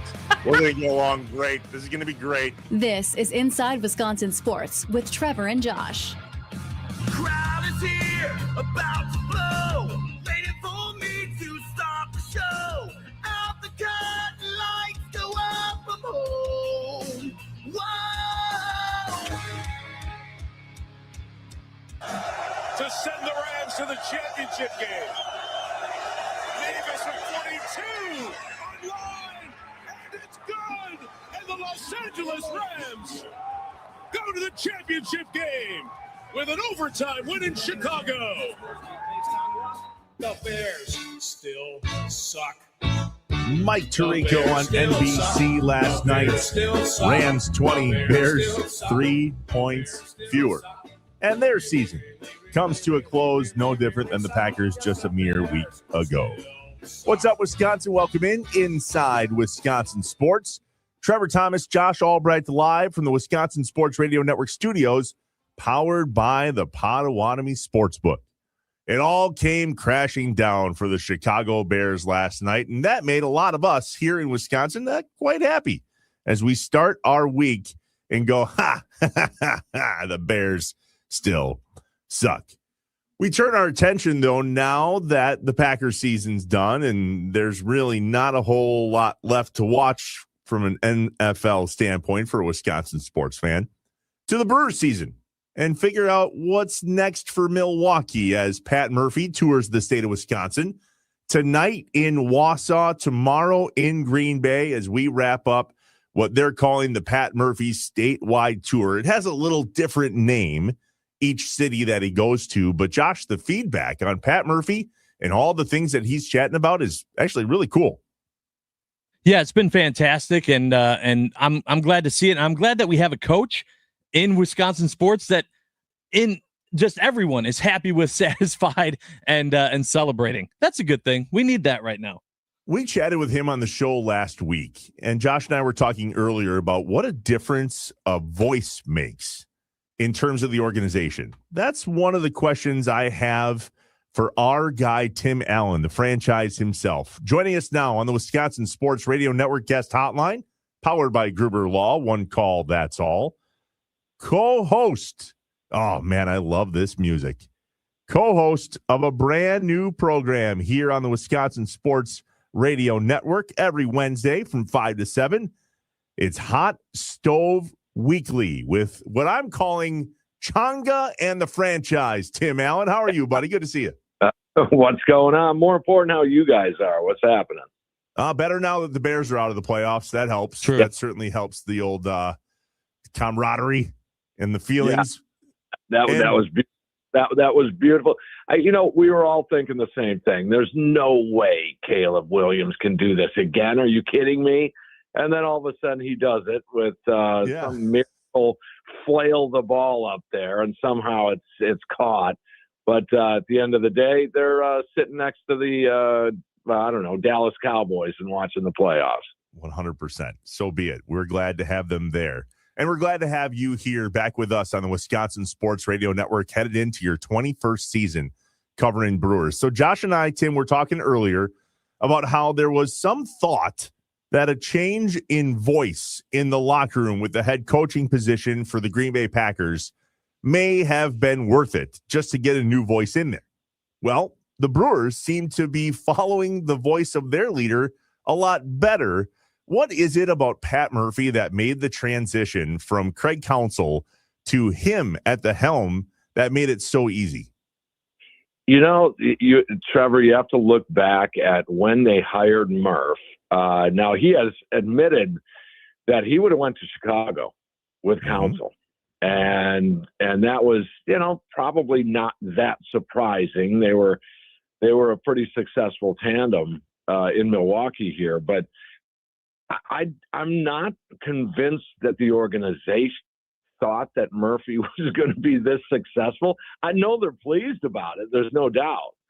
But bringing in Ricky Weeks at the same time that Murph was brought in, it just seemed to me that maybe maybe they were grooming Ricky Weeks to be the next manager. Well, we see how that has worked out.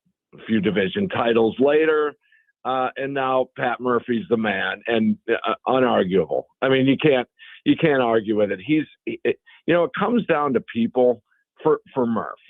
Now, I would have been. He's more of a real positive reinforcer. Everything's positive. You can hardly make mistakes. And then all of a sudden, he says, "Okay." About Joey Ortiz, you pissed off the manager. That's why he sat.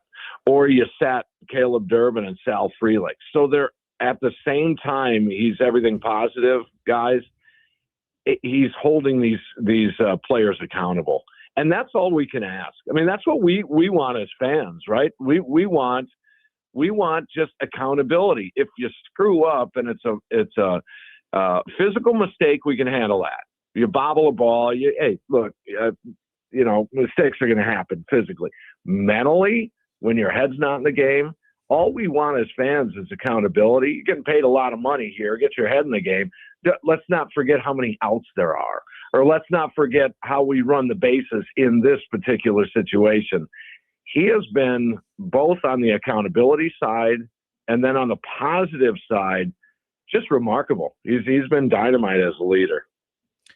Timmy, we've been obviously comparing a lot of things that have been happening with the Packers to our fandom with the Milwaukee Brewers, and we did that in just a segment before we brought you on, talking a little bit about the way that Packers fans feel about their team and judge the team year over year in comparison to the Brewers, right? And just how, are the expectations for the team as a fan different? And I said that I think the big difference is just the fact that the Brewers have yet to win it all.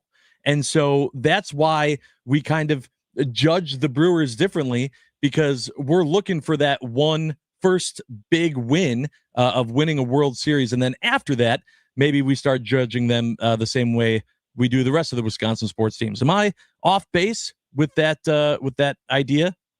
No, Josh, is fascinating. It really is, because at some point, even though first we have to go to how you define success. That before we can get started, how are you going to define success? So the goal is to win the World Series. The goal is to win the Super Bowl. However, players will tell you, coaches, managers, a lot of fans will tell you, hey, there's only one team that gets it, that gets the ring at the end of the year. The others don't. And how difficult it is to win a title. Okay, well, if that's where you define success, I don't agree. I say you have to have the bar high. So if it's perennial division titles, if it's perennial playoff appearances, now we judge at a different scale. Here's where the fascinating part comes in. That's all fun. The ride of and journey of a season, that's all well and good. But at some point, you have to get over that hump. The knock on the door, and then you kick the door in, and all those things that we talk about as fans. You have to judge it a certain way at a certain point. Now, I don't know when that point is for the Brewers, whether that is now or soon to be. But at some point, Josh, to your point, division titles and playoff appearances are simply not good enough. They're good, but they're not good enough. So when does that gear shift? Trevor, when does that gear shift? It's all great. Josh, when does the gear shift? It's all, like I said, it's all great division titles and playoff appearances. And look at the Packers under LaFleur and 6 of 7 playoff appearances in his tenure here. But when is that not good enough to the point where we got to say, hey, the bar's got to be higher? It's quite fascinating. I've been thinking about that. I don't know if I'm ready to switch that gear for the Brewers, but I'm getting damn close. Tim Allen joining us on the Wisconsin Sports Radio Network guest hotline, powered by Gruber Law. One call, that's all. Timmy, why the shift of Ricky Weeks back to the front office? I think because Murph is just doing a hell of a job, number one. Okay. And again, you go back to that point where they may have thought there would have been a transition period once Council left, and there wasn't. The success continued. And so Ricky Weeks was not, going to be slid in there as manager. I think, and I don't know this, I have no source that tells me this, but I think that was their plan. But number two, maybe more importantly, if you look at how Craig Counsell was brought up to become the Brewers manager, he played all different roles. He was in the scouting department. He was an assistant to the general manager. Hell, he was even in the TV booth doing games. He had all angles of this team. He was a roving kind of minor league guy. He played all these different roles. I think that's what they're doing with Ricky Weeks. And why not? It's a good plan. Ricky Weeks is a really, really intelligent baseball mind. And if he can get the angles from upstairs, if he can get the angles from, scouting department or hanging out at the minor league side of spring training, that's a good backup plan in case something happens with Murph. Tim, the conversations about Freddie Peralta continuing. I don't expect them to necessarily slow down. Nothing saying that the Brewers are necessarily shopping him, but that there are a lot of teams that are sending offers the Brewers' way and interested in Freddie. Are you buying that these talks of teams coming to the Brewers are going to lead to something before the start of the season? And also, what are you looking for? Maybe not even specific players, but positions if you were going to see the Brewers move on from Freddie? You look for one of those Jesus Mades, one of those Jackson Churios, and you look at that's not what Freddie Peralta is going to get back if indeed there's a trade. However, and I've always said this, and going back to a Devin Williams trade, going back to a Corbin Burns trade, when we talked about Willie Adames potentially being traded, which obviously he wasn't. But why is it just Burns for this? Why is it only Freddie Peralta for this? How about we target somebody somewhere in someone's system that is that Jesus Made. He's a Brewers prospect coming up for those that aren't aware of that. And we all know what Jackson Churio is. You target one of those guys and you add to Freddie. There's no rule that says you just have to trade Freddie Peralta and then get your return. How about you go Freddie Peralta and a Luis Pena? How about you go Freddie Peralta and a Garrett Mitchell? You add to that. I learned this on Pawn Stars. You bundle, or Pickers. I think it was Pickers. You bundle these things. Okay, well then your return can be that much more. Look back at the Burns deal, guys. It was Burns alone for Joey Ortiz and DL Hall. The jury is still somewhat out on that trade, but if we were to judge that trade right now, what would you guys think? Yeah, that's a fair point. I like the trade, especially based on how Corbin Burns did in the past. Since he's moved on, he didn't seem like he was the guy, the franchise guy that they were depending on him to be. So far, so good. It would be a lot better if Joey Ortiz could hit the ball. Yeah, you're right, Trevor. It's not horrible right now. But I think they expected more out of a DL Hall. Mm-hmm. And there still might be more in that tank. He's got to stay healthy. But again, to answer your question, Josh, I mean, Freddie Peralta, you got to listen. You got to answer the phone. But how about be the aggressor?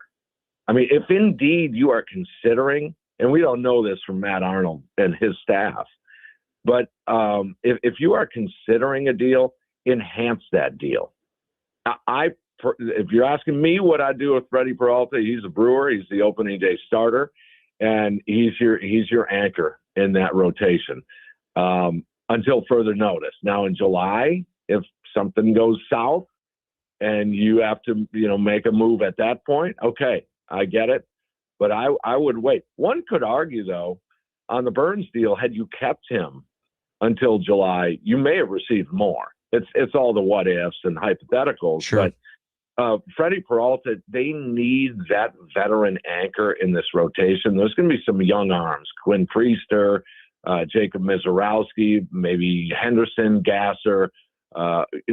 Possibly even Ashby, although I love him out of the bullpen. He was dynamite. There's going to be a young rotation overall, along with Woody and Freddie.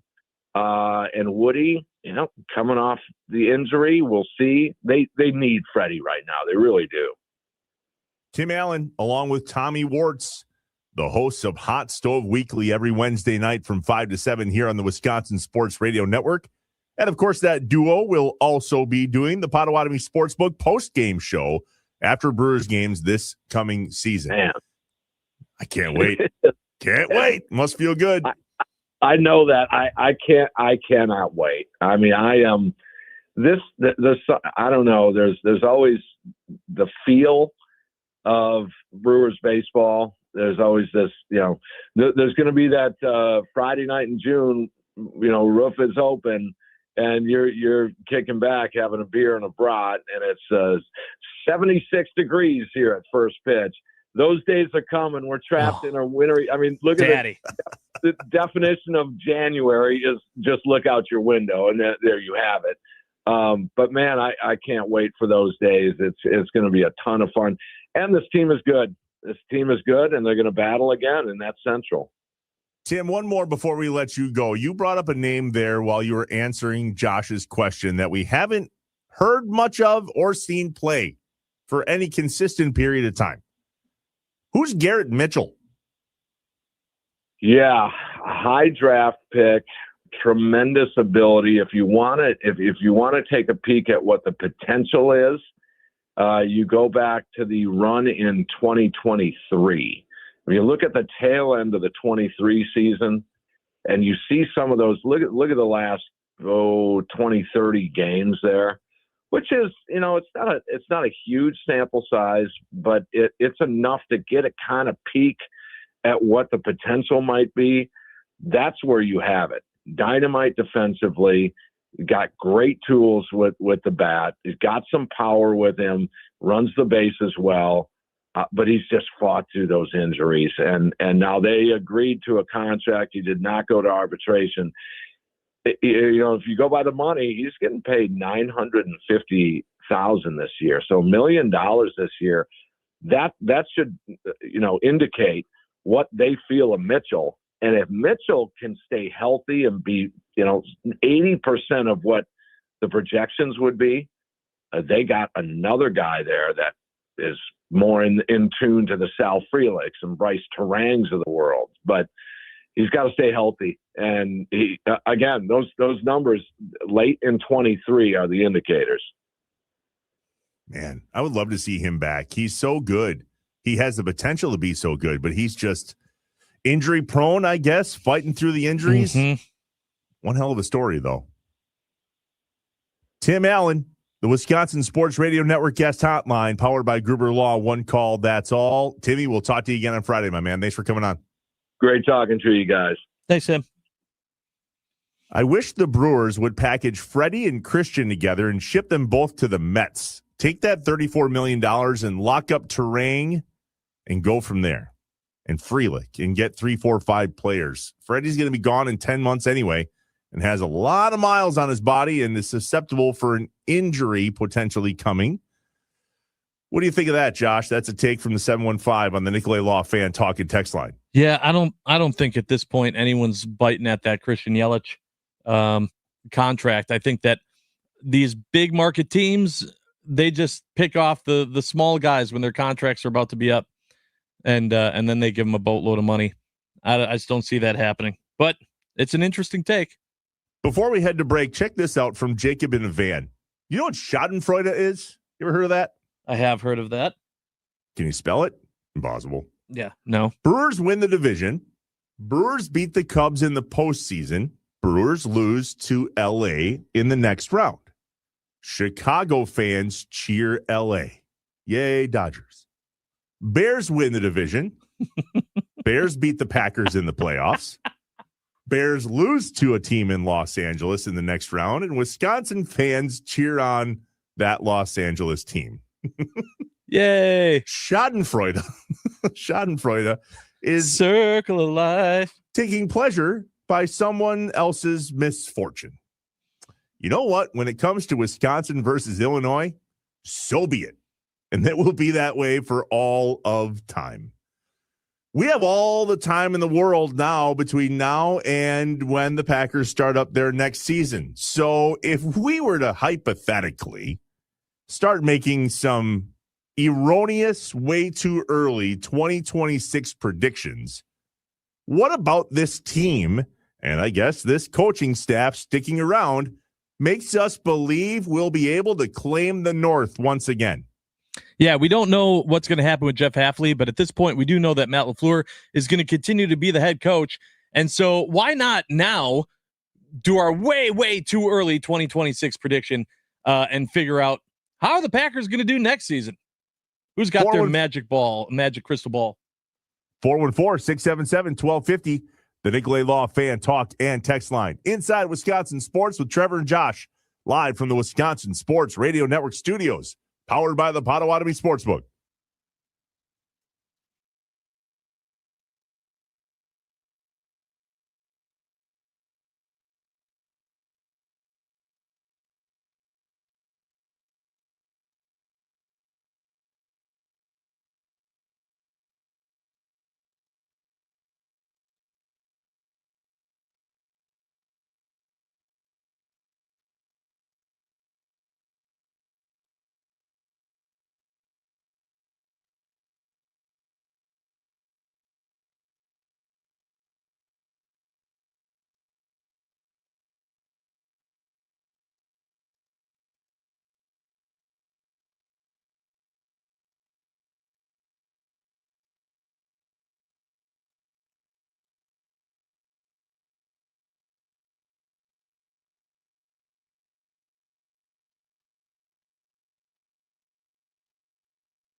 The Packers reportedly have extended head coach Matt LaFleur over the weekend.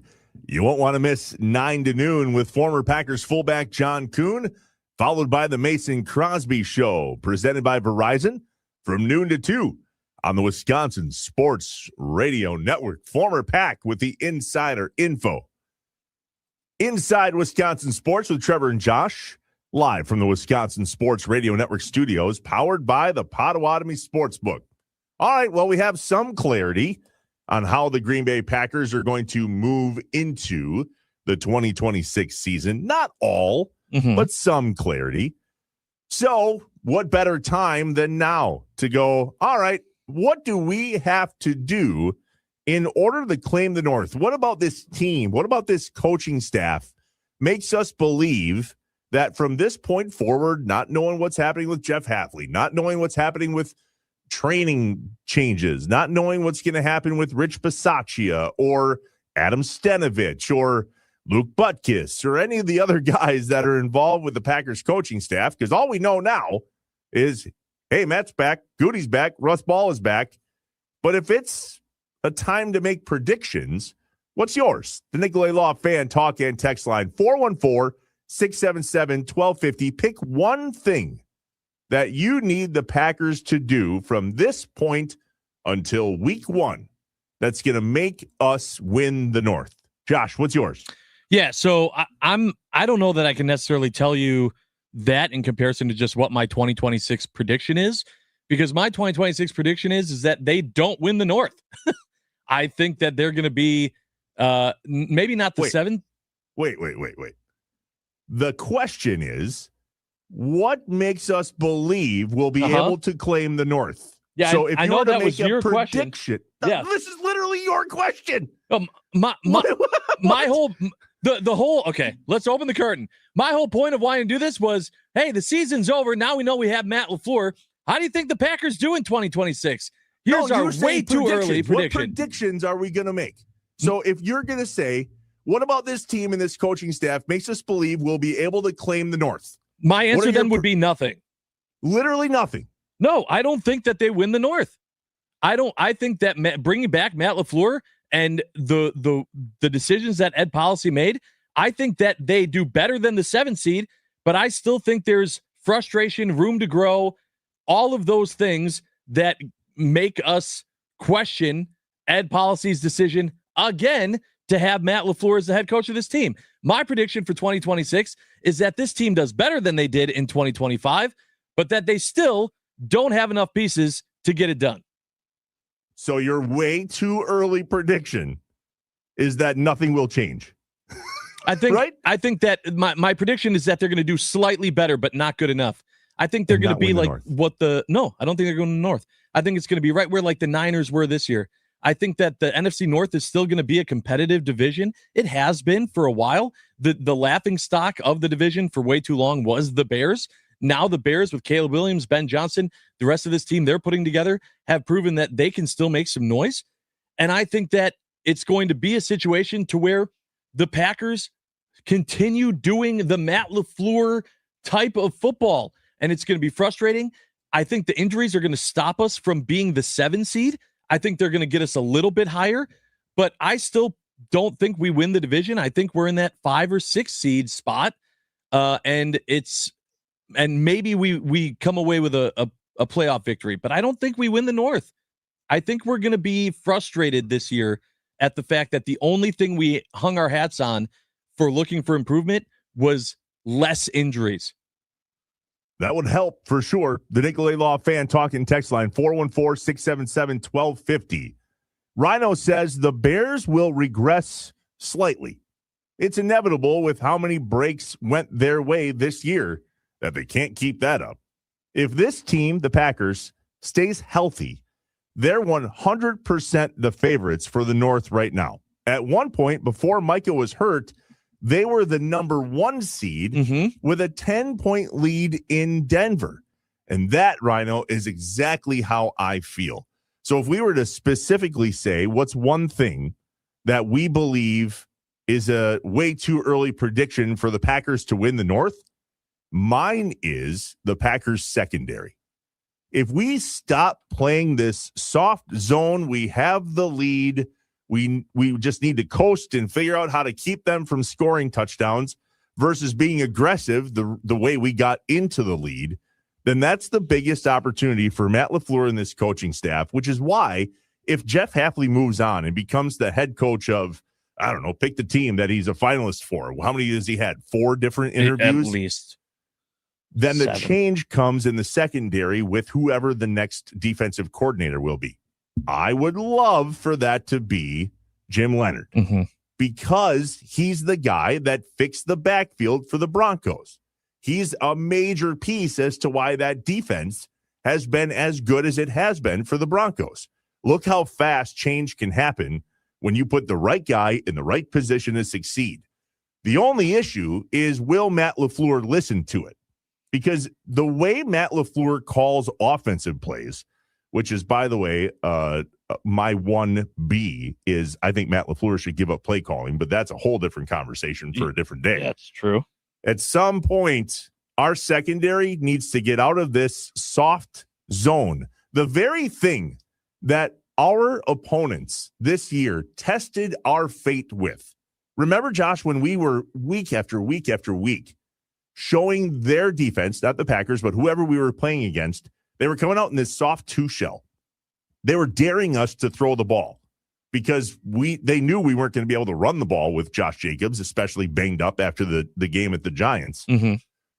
But we also did that when we got the lead. It's the very thing that we were hoping was going to work and bring us the victory that so many games we had leads in that didn't bring it home.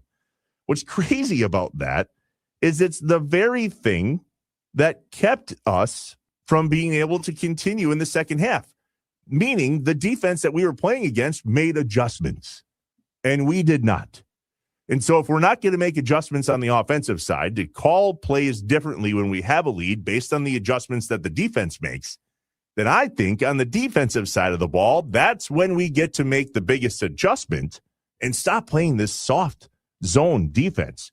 I'd never understood a prevent style defense when the opposing team has the ball on their own 20.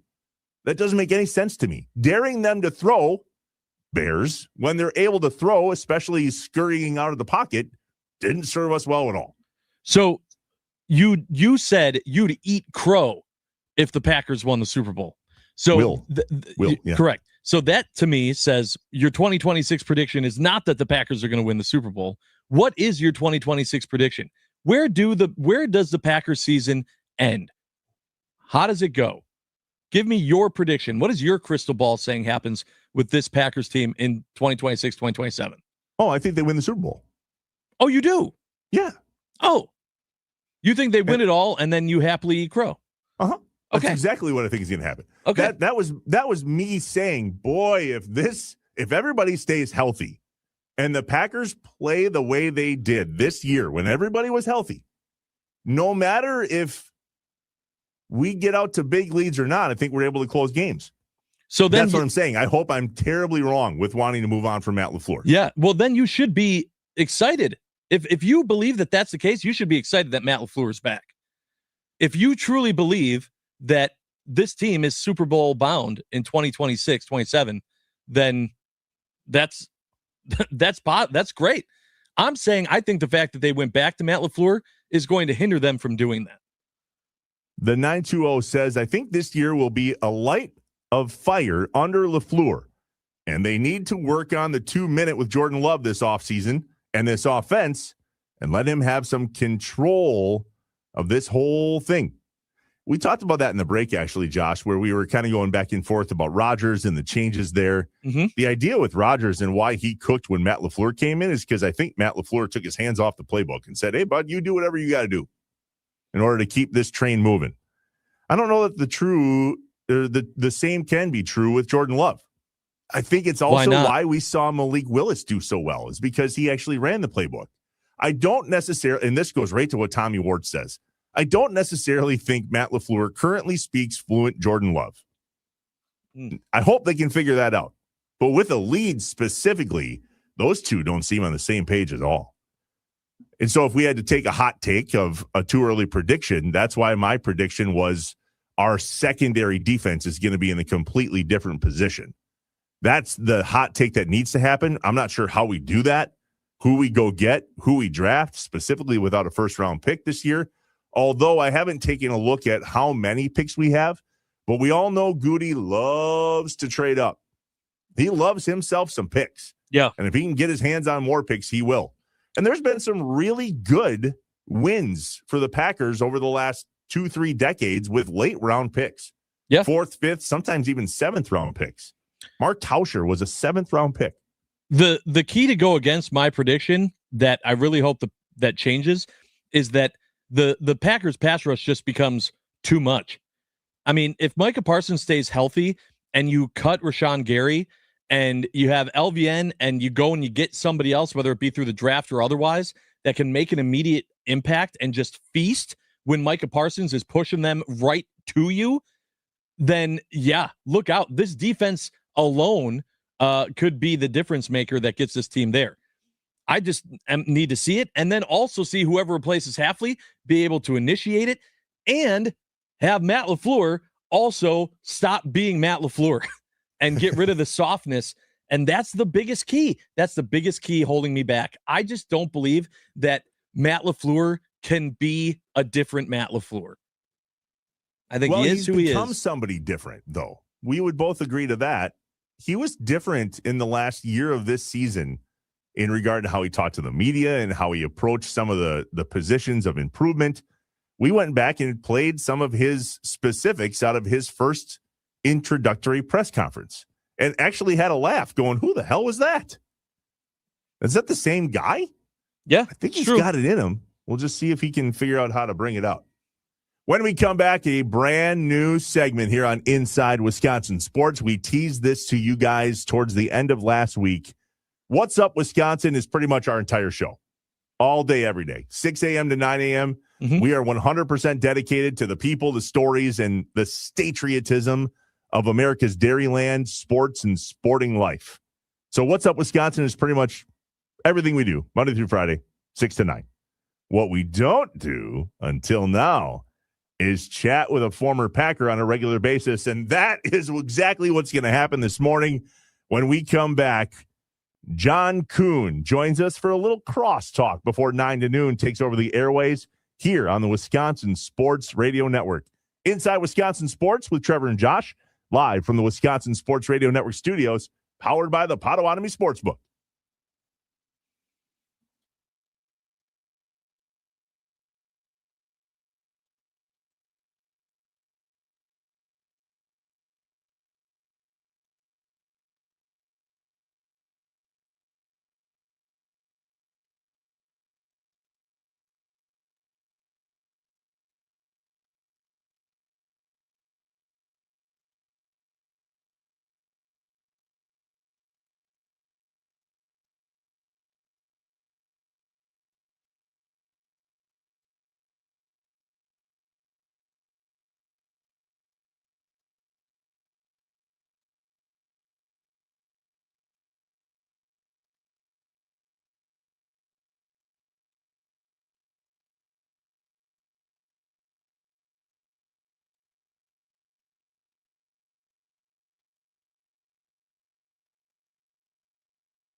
Inside Wisconsin Sports with Trevor and Josh, live from the Wisconsin Sports Radio Network studios, powered by the Potawatomi Sportsbook.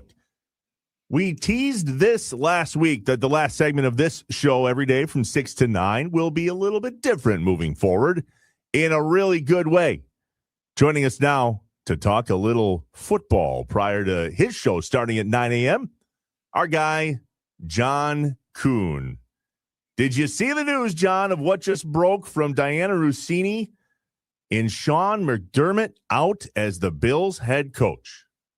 Yeah, I did. And it's kind of wild. This was one of those coaching cycles that you sit back and you just watch it go and go and go, and more and more and more coaches are relieved of their duties. And, it reminds me of 2022, right? When there were 10 coaches relieved of their duties, and everybody thought, well, that won't happen again. It'll be like 3 or 4, or maybe even 5. And then here you go. We're at 10 again. Do you guys know how many of those 10 coaches from 2022 still hold their job? Nope, but I'm going to say 2. 2, exactly 2. 2. Let's 8 go. out of the 10 coaches that were hired in that 2022 coaching cycle are already relieved of their duties. And that almost, just when you hear that, you got to feel better about the decision that the Green Bay Packers have made. When everybody's out there looking for a coach, just like when everybody's out there trying to get that quarterback in the first round, how many actually do? How many actually get their guy? That's a good question. It's not many. Right. That's the answer. It's not many. It's very difficult. It's very hard to put it into words. But this Packers team has decided we're going to go forward. We got a foundation. We believe that we can win it. We just haven't done it yet with Matt LaFleur. And now the big clock, the big window clock of Jordan Love, Micah Parsons, and Matt LaFleur is running. So I wanted to ask, because I know that you're going to be talking about this, John, maybe a little bit differently when you do your show with a Bears fan in just a few minutes here on 9 to noon. Were you hate watching that Rams-Bears game like a lot of Wisconsin sports fans were? No, I don't hate watch a whole lot. I mean, I got teams that I didn't want the Bears to win. I didn't want to, but I respect good football. And I can tell you right now, that Bears team, they look like they're going to be a thorn in our side for many, many years to come. This Ben Johnson versus Matt LaFleur, this Caleb Williams versus Jordan Love, this thing is going to be – Caleb Williams is phenomenal. I mean, we have to say it. Caleb Williams is a phenomenal player, a phenomenal quarterback, and he can turn water into wine in the fourth quarters like we've seen. Now, can he make the next jump? Can he not be so much magician, and can he be that mechanic that just goes to work and takes the short plays and makes it work through first, second, third quarter before it gets to the fourth quarter? If they can put that together, if they can kind of look at themselves and say, hey, we had a magical season this year, but you can't trust in magic. I mean, look at what the Commanders did last year with the magic that they pulled out of their hat at the end of the season and through a little bit of a playoff run. You can't bank on that every year. So you have to always be getting better. We used to have a statement in the NFL: you're either getting better or you're getting worse. And the Commanders this year, no doubt, they got worse. They had some injuries, but they got worse. So this Bears team under Ben Johnson, do they feel themselves, or do they actually go forward and continue to fix some of the little issues that kept them from being dominant in the first, second, third quarter? Do they continue to work and tinker on their defense so they're not so turnover dependent? Do they continue to work with the development of Caleb Williams? Does Ben Johnson ever call a game where he doesn't just yeet all game long and go for it every fourth down? How do they take their approach going forward? I think that'll be very telling in what this Bears team is in years to come. John, a quick one here. Why is Ed Policy believing that Matt LaFleur, who's been to the playoffs 6 out of the 7 seasons but has a record of 3-6, why is he deserving of an extension? Yet the Bills, who have a guy that's been to the playoffs 8 out of the last 9 seasons and has a playoff record of 8-8, says, time to go, boss? Well, I think it's pretty simple. Sean McDermott has had Josh Allen for all? Has it been all or just how many years has Josh Allen been in the league now? Was it 2016 that he came in? 2017, I think it was, something like that. He's had Josh Allen for its entirety. And he has owned the AFC East. He's won the AFC East before this year. I think they won it 6 years in a row coming into this year before the Patriots. Now the Patriots have overtaken the East.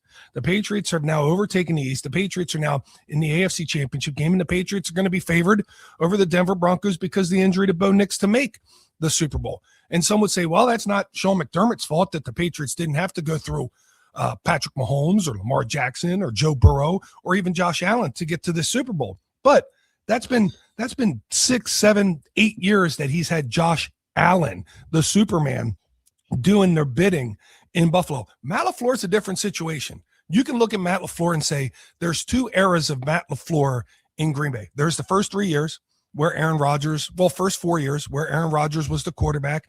3 of those years magical, 13 wins, some falters in the playoffs. And then you got to talk about, you got to build a whole new identity here with Jordan Love the last 3 years. So to me, there's 2 Matt LaFleurs, and there's a window open right now with Jordan Love and Micah Parsons on opposite sides of the ball. You got 2 players that can just take over games for that side of the ball. And then you have Matt LaFleur, who in those 3 years, he's only had Micah Parsons for one of them, and Micah Parsons didn't even finish the season. So you can look at this and say it's similar, but you can also look at it and say it's very, very different. John, what's coming up on the show? We only got about a minute and a half left. Well, obviously we're going to get into the extensions of Matt LaFleur, of Goody, of Russ Ball. When are we going to get the major news on that? Also, how's the rest of the staff shake up, right? Jeff Hafley's interviewing everywhere, and today he's doing it in person in Miami. I'd be surprised if he's not announced as the next head coach of the Miami Dolphins. What do the Packers do there? And then obviously this phenomenal weekend of football that started with an overtime thriller in Denver and finished with the overtime thriller last night in Chicago. Just exceptional. And then you got the Seattle Seahawks just rough stomping the San Francisco 49ers. That was quite the game from the Seahawks, to say the least. Yeah. Intense. Is it okay to cheer for the Seahawks? I mean, somebody lit me up like a Christmas tree earlier. Well, who are you gonna cheer for? I mean, I say, why cheer for anybody? Why hate against anybody? Just watch and appreciate. Just enjoy good the football. Great football that's going on right now. That's true. I don't know. Don't tell me. I like to have go Rams. I mean, I will be rooting for Matthew Stafford. There we go. Okay. Yeah. There it is. Love it. Love it. John Kuhn, Ronnie Mack, and Sean McVay, which is Matt LaFleur's best friend. We know all about it. We got to root for him too. I mean, he's just an extension of the family. He's a cousin out there in LA, so we'll root for them. Love it. John Kuhn, Ronnie Mackloff, 9 to noon. That's next here on the Wisconsin Sports Radio Network.